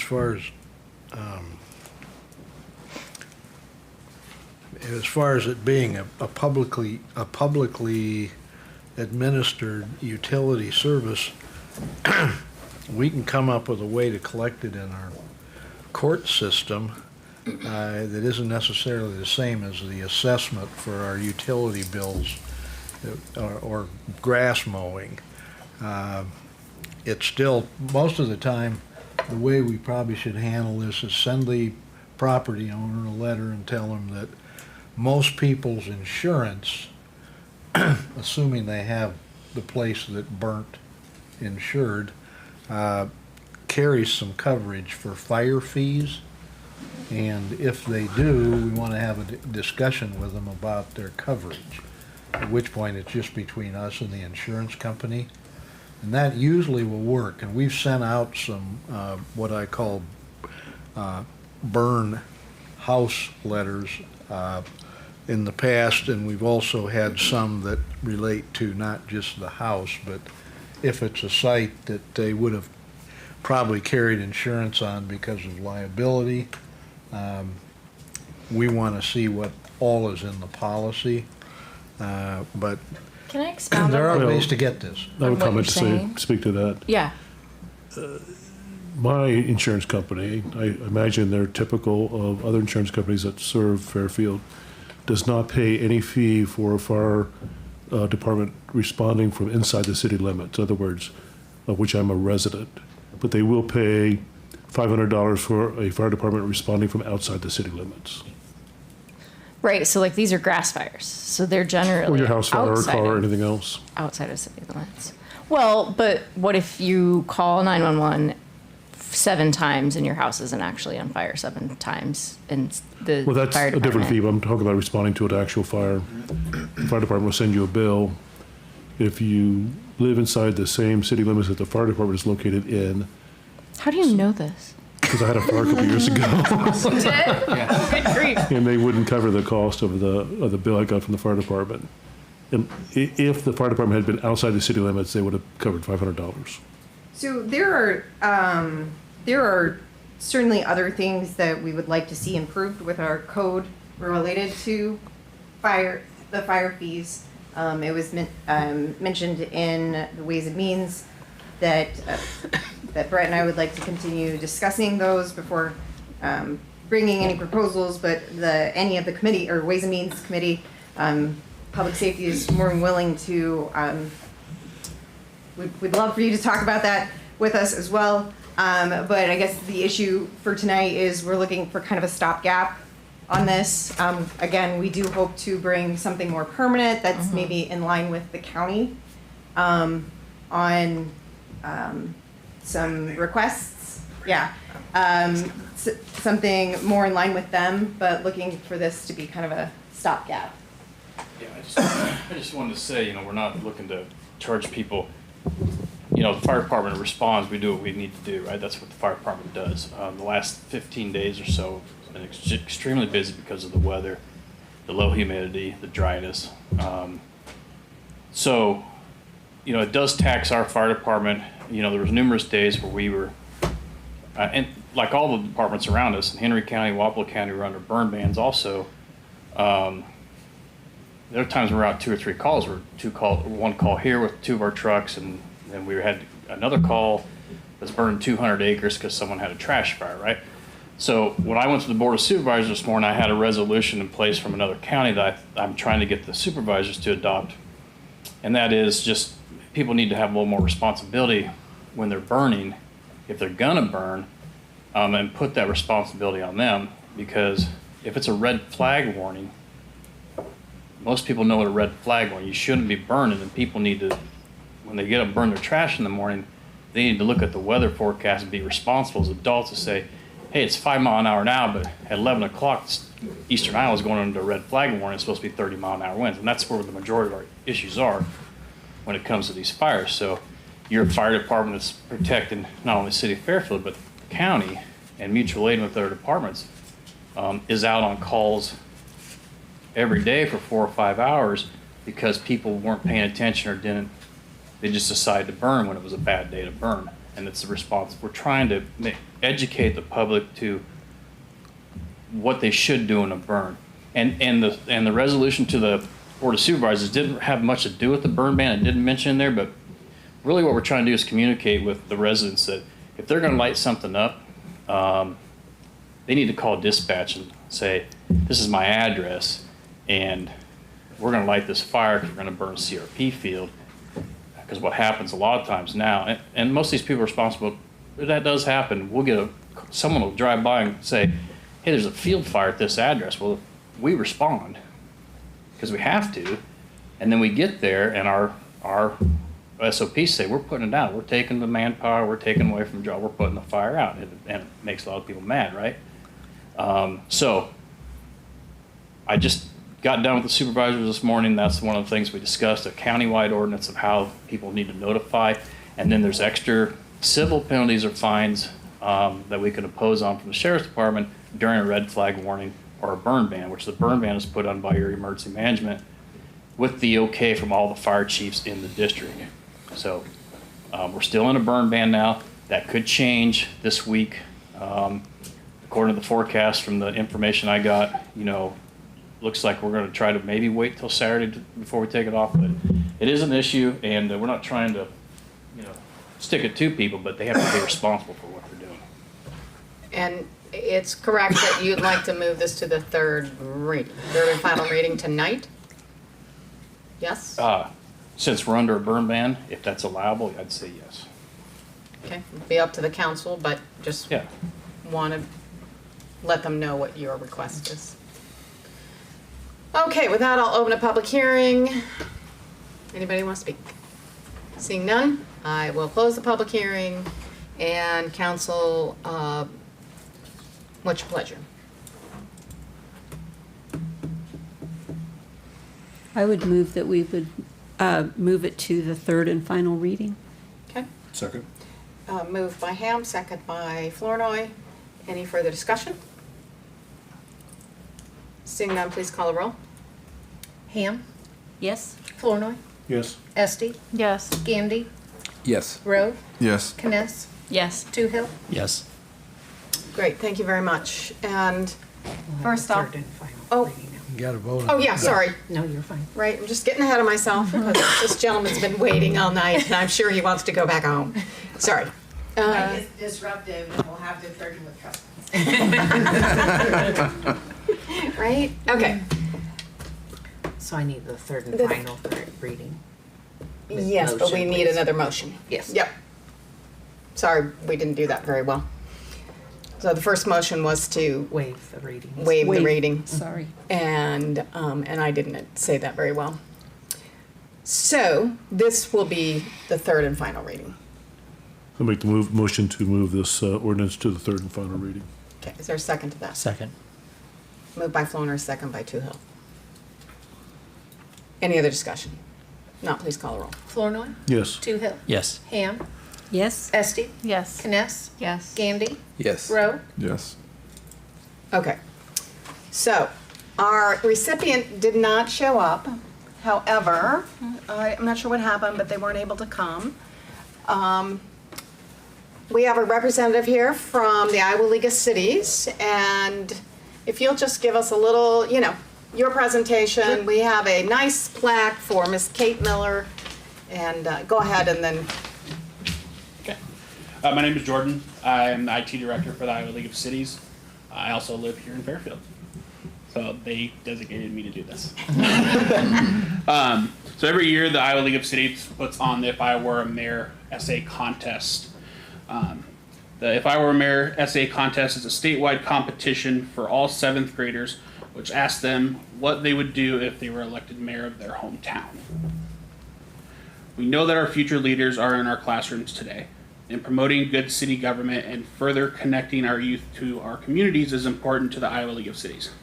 The league has run this contest for 10 years, and each year we are impressed by the forethought, compassion, and ingenuity of our Iowa students, and this year we received more than 350 submissions across the state. With the help of the Iowa Mayors Association, one essay was selected from each congressional district, with a grand prize winner selected from these 4. Through the generous sponsorship by Snyder and Associates, we offer each winner a $250 scholarship, with the grand prize winner receiving a $500 scholarship. This year, our District 1 winner and grand prize winner is Kate Miller. Her essay emphasized supporting small businesses, adding community green spaces, and taking care of our first responders, a deserving essay that impressed our review panel of Iowa mayors. With that, I would then turn it over to you to give her award, but she is not here. She's not here, and we'll make sure we get this to her and get you a picture. Okay. And I just want to say that last fall, I spent a day at the in the 7th grade class all day long, talking to the kids, answering the questions about what you do, about what I do, what some of the employees do here for the city, and it was a really fun day. I hope y'all get to have that opportunity sometime. And so it's quite an honor to win this, and we congratulate Kate, and job well done. And we look forward to good things from her in the future. Yeah, it was kind of cool seeing the award winner coming from my hometown, because my daughter's also in 7th grade. Cool. So Yeah. And kudos to 7th grade teachers. yeah, they're great. Couldn't do it. And you know, we did have a winner a couple, 3 years ago from Marshy School. And I went up to the governor's, up to the Capitol, I guess it was, and the lieutenant governor presented the awards. Now, is that going to happen again this year? They transitioned away from doing that. One for ease of travel on the families. Yeah. And then the political climate right now is not fantastic. So. Okay, well, I thought it was a nice thing. Yeah. Yes. I agree. I think it'd be cool, but that's about my thing. They didn't ask your opinion. Yeah. Okay, so Thank you we'll guys make so much. sure that Kate gets that. I appreciate So, it. Thank you. Thank you. All righty. Next, under the mayor's report is, I do have a proclamation of Music in Our Schools Month. This was presented and brought to us by Tristan Garrettson, who is a school representative. So this is how the proclamation goes. Whereas for 40 years, March has been officially designated by the National Association for Music Education as Music in Our Schools Month, encouraging communities across the nation to focus on music education. And whereas music education is part of a well-rounded education for every student, as outlined in the Every Student Succeeds Act, and whereas the purpose of this celebration is to raise awareness of the lasting positive impact of music education on the academic, personal, and professional growth of our students. Music education shapes the way students understand themselves and the world around them, allowing for a deep engagement with learning. And whereas Music in Our Schools Month reminds us that school is where all children should have access to music and music educators. Students and communities throughout Iowa demonstrate the importance of quality music education programs to the lives of young people. And therefore, I, Connie Boyer, Mayor of the City of Fairfield, Iowa, wish to join our music students, educators, and community in celebrating the power of music, and do hereby proclaim March 2025 as Music in Our Schools Month in Fairfield, Iowa, and encourage all citizens to celebrate and acknowledge every day, but especially in March, that music education is an essential part of every student's well-rounded education. And I'm sure many of us participated in music throughout our school days. I'll take it tomorrow. Or did you still just sign? No, I got it signed, but can you leave a good picture, copy of it, and give it to her for the minutes? Thank you. I want to remind everybody and the public that the special city council meeting at 12 p.m. March 31st, 2025 for the proposed property tax levy the public hearing. So again, that's March 31st at noon here in the chambers. Today at the FIDA meeting, I wanted to note that Ed brought up that the 2 lots on 6th Street, the lot on 6th Street that FIDA bought from us, and they bought another lot on 7th Street, they are starting One lot on 6th Street. one lot on 6th Street, and then they bought another one, not from us, Right. on 7th Street. And they are putting the prison industry homes there, and they are starting construction on those foundations. I think he said tomorrow, so it'll be fun to see those go up and happen. I want to recognize Fairfield and particularly Bob Ferguson for being a champion. We have been named a Smart 21 Community of 2025 again this year. And Bob really has led that effort, putting in that application, meeting with community members and updating things that are happening in our community. So we're going for top 7 again. We'll see how well we do. I have a question about that. Yes. Bring that up. We can only go for the top 7 if we commit to sending someone to Seoul, South Korea? Is that right? That's what I Are read. we making that commitment? Well, Bob, not us, the council, but- I haven't talked to Bob about that, but he was up for it last year. I haven't been to So, Korea yet, so I don't know. okay.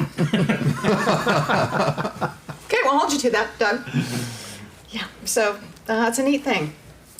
I want to mention 2 other things. On March 31st, from 11 a.m. to 1 p.m. and from 5:30 to 7:30, there will be a meeting at the Well regarding a suicide prevention program. It's called QPR training. QPR stands for question, persuade, and refer. Again, this is a suicide prevention program on March 31st at the Well. There'll be 2 sessions, 11 a.m. to 1 p.m., 5:30 to 7:30. So that's, from our mental health group, that they're bringing that to our community.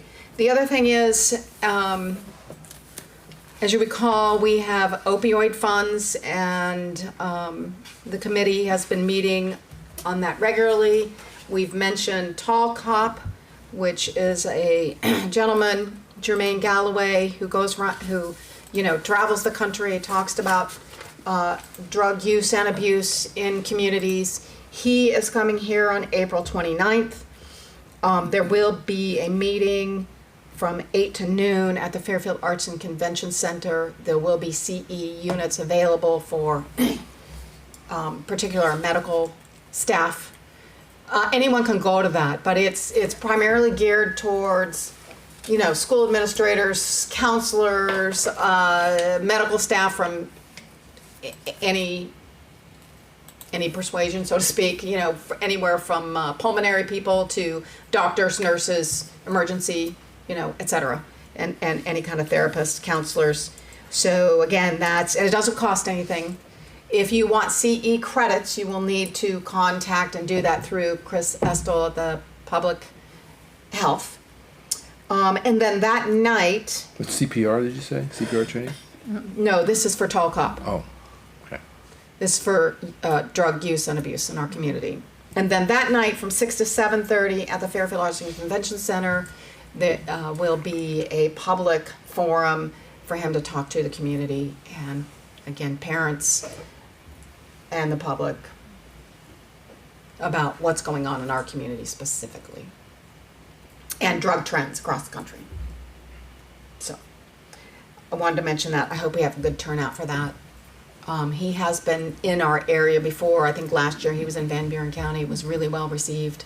So we look forward to really getting that out and letting people know we want a good showing. Okay, that's all I have. City Attorney report. Yes. A few things. Our Logan apartment lots, there's been a project going on for the last couple months. FIDA is setting up a 501c3 foundation to go along with its 501c6 status as a development corporation, which its development activities are nonprofit, but they want to be sure that a person who wants to donate to a housing project that is more comfortable with 501c3 has something to do too. So that's delayed us a little bit on getting the closing done on the Logan lots, but I believe the donors that are going to back that with some private contributions towards what we've agreed to sell it for are just waiting for a determination letter from IRS for the interim 18 months period, and that will happen. So that was part of the discussion over at the FEDA meeting today. I think after you might have signed off, Your Honor, but anyway, I don't know if you were listening on that or not, but anyway, that foundation will be there in the future for people in the community that want to contribute towards probably a housing trust that will grow out of those contributions, hopefully. Our property down at 405 South D Street that we talked about last meeting and we had bids on, since then, we still haven't located the title owner, Mr. Napolio, but we have reviewed the order of the court that allows us to act on that property, and he had already agreed with the court that if necessary, it could be demolished. I kind of cautioned the council last time on the fact that we might have to end up in district court on this, and 657A is an alternative to what we have right now, which is a judgment in magistrate court. But we kind of looked at the costs on this too. The low bid's $14,300, and that's pretty low bid for demolition, but it seems like maybe that's what we ought to try, since we've already got an order for this.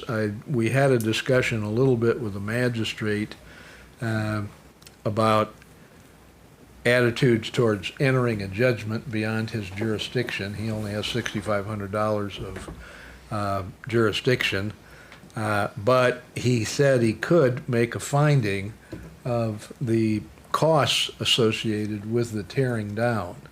And if we spend the $14,300 and he enters a judgment for us for $6,500 towards that, and we're allowed under the statute to also assess the costs, we've got a second way of going after the remainder of the cost of demolition, and we can do both under the state code and under our ordinance. So we have a way in on that, and then we were thinking that if we take it down and somebody's interested in putting a property on there, or a new structure on there, we may not be very far out on it. If they've got a good price on the lot, so to speak, it may all come back to us in a few years as far as the tax recovery on the thing. The other problem with it is there is a entity that bought the tax sale certificate. They haven't held it for 2 years yet, but as far as the tax sale certificate, it is something we have not approached the county treasurer yet about waiving it. We haven't talked to the Board of Supervisors yet about waiving it, because we wanted to see, first of all, if it made more sense to just go upstairs to district court and get a 657A order on this. But the problem with the 657A is realistically it will take us at least another 6 months to 12 months to get that kind of a district court order just following the rules of procedure. And so that's not a fast remedy. Pretty much, I think the other thing that we were going to do is probably talk to property committee about whether they want to spend the $14,300 now, or we want to wait and see if we get Mr. Napolio in a box sometime soon as far as a conversation with him again. But that could happen as soon as next month, we're gonna have to let these bidders know something as far as if we're going ahead, so. But both Weston and I, and just kind of looking at it from a standpoint of the pragmatic approach as far as wanting to get the house taken down before another part of it collapses, doing it with the magistrate assisting us part way, taking a risk on part of it being something we have to eat and can only assess because we don't get a judgment on it, still moves us ahead in the next month or two versus waiting 6 to 12 months. Do we get ownership of the property then? We don't get ownership of the property. It's still on him, but it may not be such a bad idea to leave it on him. We still have a property that is a lot, which if he sells it and gets something out of it, we've still got a way for some of it to be assessed as far as costs that will still be a lien on the property. Yeah, because you can assess demolition as an assessment, a special assessment on tax sale, or as taxes, yeah. But how do you do that if it's already been sold? It just goes on as an additional special assessment, and then the person that owns the tax sale currently Will either just has to make it- pay that or it'll get sold to a second tax sale investor. Got it. Yeah. So if council wants to tell us to go ahead and ignore the 657A process, we can probably manage this demolition in the next month. It's so close to a school, and there are kids that walk by it every day. I would say the wise decision is probably to move ahead with demolition. Okay. Is that, You want to award the bid to DW Zinser then? Oh, sorry, yes. Then my recommendation would be, my motion would be to award the bid to DW Zinser in Walford, Iowa. okay, is there a second to that? Second. Okay, second by Gandy. Further discussion? Please call the roll.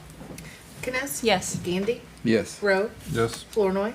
Yes. Toohill? Yes. Ham? Yes. Esti? Yes. A couple other things, Your Honor. We've got reports back from the abstract company now on 5557 North Court Street, and as far as filings here in the county, it doesn't appear to have liens against it, so we can proceed how we choose on that. I didn't have that information last time, but I do now. 701 South 4th, I'm still waiting on an answer, and I called again late last week and again once earlier today to try to get the property management group to indicate what they were doing with the paperwork we sent them. I think I reported on it 2 meetings ago and thought there was hope they'd just step up and relinquish their interest and we could move. We'll try to push for that answer by the next meeting. Also, there is an individual similar to our South 6 party,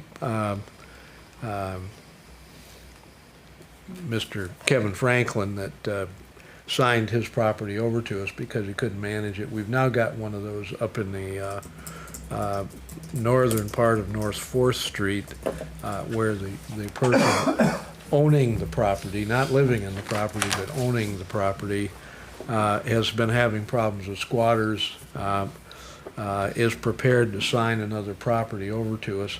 I haven't had it checked out yet as far as liens and other things that might not be attractive to us, but if we could do another one like we did to Mr. Franklin and have it signed over to us without any of the litigation parts, we've got a pretty good model there as far as how that can work and how you can do something else with that. But it's a property that Weston feels would probably have to be leveled.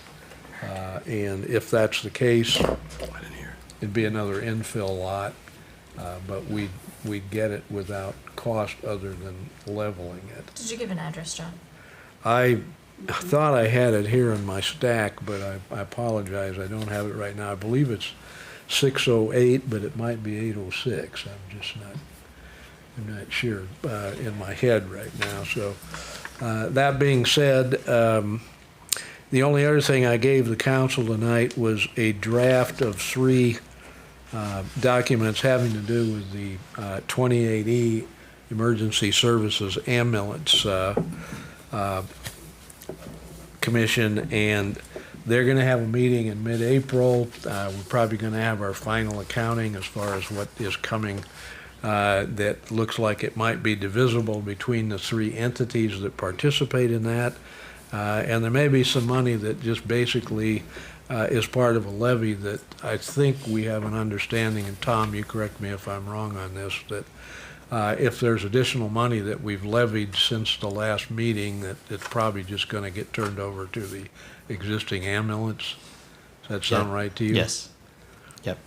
Okay. Under the grounds of what it was claimed. Yeah, so what I gave you was just a draft of what came out of a meeting with the attorney for the hospital board, the county attorney, and myself, which is, first of all, a resolution of the members will have to be passed. The city of Fairfield is a member of the 28E Commission. So first we pass a resolution that we think it's okay to dissolve, and you have what that resolution would entail, and then they authorize the board of directors, which is our representative, to go to the actual 28E agency meeting and vote to dissolve. And then we've got the certificate of dissolution that would come out of that. So those things seem to be what it takes under the code with 28E to end that ambulance service agency, subject to a final accounting. The hospital financial officer, Brent Feigert, will give us, I think, the detail on exactly what there is to spend or divide, and we should be resolved on this, so the 28E ambulance agency that previously existed as a 3-party group will be at an end before the end of the fiscal year. So by July 1st, it'll be strictly functioning the way people approve the Board of Supervisors to operate it. So I don't know if there's any questions on these, but they're still a work in progress. The only other thing, I just... Wait, I don't want to interrupt, but yeah, Tom. the meeting's on the 15th. It's 15th. Right, so we'll have to do these on the 14th at our next meeting? I don't know if we should put it off until after we have the 15th meeting. And We don't need to have it done prior to the meeting? Because aren't we dissolving it on the 15th? That was my understanding at our last meeting. that was, And yeah, I know there weren't any. wanted to see what the other groups agreed on for their timeline. But yeah, we probably need to have this on agenda for the 14th. Okay. And we'll probably have another meeting between the lawyers and the financial officer to make sure that we've got anything he needs in the resolutions, because these are beginning drafts. Okay. Okay? Yeah, good point. I was going to read you an editorial from the Sunday Register about the majority party in the legislature not believing in local rule anymore, and 3 or 4 other bills that have attachments to them that restrict us further as far as things like any rules on traffic cameras, hog confinements, other things that we do around town that should be ours to do instead of theirs in Des Moines. But I guess I'm going to pass over saying anything about that. Can you just email Okay. it to us so we can read it? That'd be beneficial. It's on the editorial page of the Sunday Register by, what's his name, Lucas Grundmeyer. I just cut a squib out of it. Okay. But We'll take a look. Thank you. it was pretty much on point. I'm afraid the legislature still attached all kinds of riders to a number of bills that didn't have very much to do with local control, but now they do, so they don't get it. Anyway, enough said. Okay. Committee and board reports. Board of Adjustment minutes were attached. I think it's pretty self-explanatory. You got anything more, Melanie? Okay. No, there's nothing to act on. Yeah. Okay. You want to do your project update before he does his administrator report?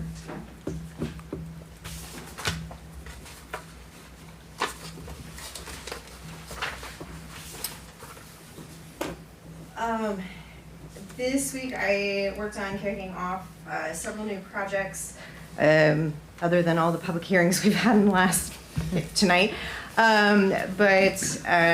Step 4, who's ready for step 4 on the sanitary sewer project? I handed Matthew Rowe a draft request for qualifications.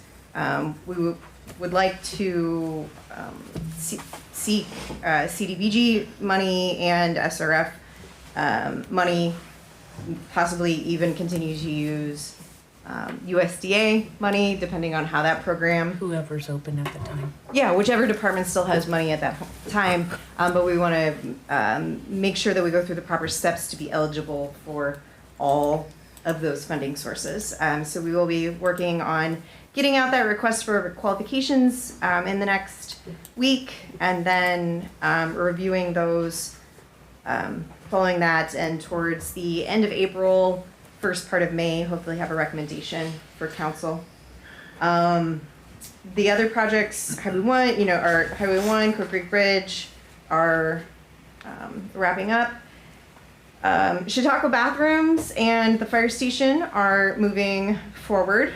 The construction materials for the Chautauqua bathroom were delivered this last week, so there's lots of boxes and stuff sitting out at Chautauqua, but they will be starting on those masonry block walls in the next few weeks. Fire station is also going to be starting in earnest. Alliant is relocating the poles from the south side to the north side of the alley so that the fire trucks don't have to drive in and around them. We do we've purchased and there's some donation as well, GoPro to hope to install it across the street from the fire station to provide time-lapse images of the construction. And so we'll be working on getting that set up in the next week. Unfortunately, I don't think we're gonna have live feed that people can sit and watch the construction from their office, no Eagle Cam or anything. At this point, we weren't gonna buy the $500 camera, instead the $200 one. Hopefully by the next council meeting we have that up and running. Hopefully, technology isn't always friendly. Also begin taking bids on sludge removal at the water treatment plant, not wastewater treatment plant. Sunrise Trail Heritage Park did get installed last week. There were a few parts that did not come with the delivery, but what is missing is nothing that leaves it unsafe or unstable, so that it is still, people can still use it, and we're not closing out the contract. We know that still needs to be there, but just letting people know that it doesn't look exactly like the pictures. Yes, we know that there's more coming, but it is still safe to use. And that's about it. Great. That's it. That's all. Thank you. Any questions? Guess none? City Administrator report.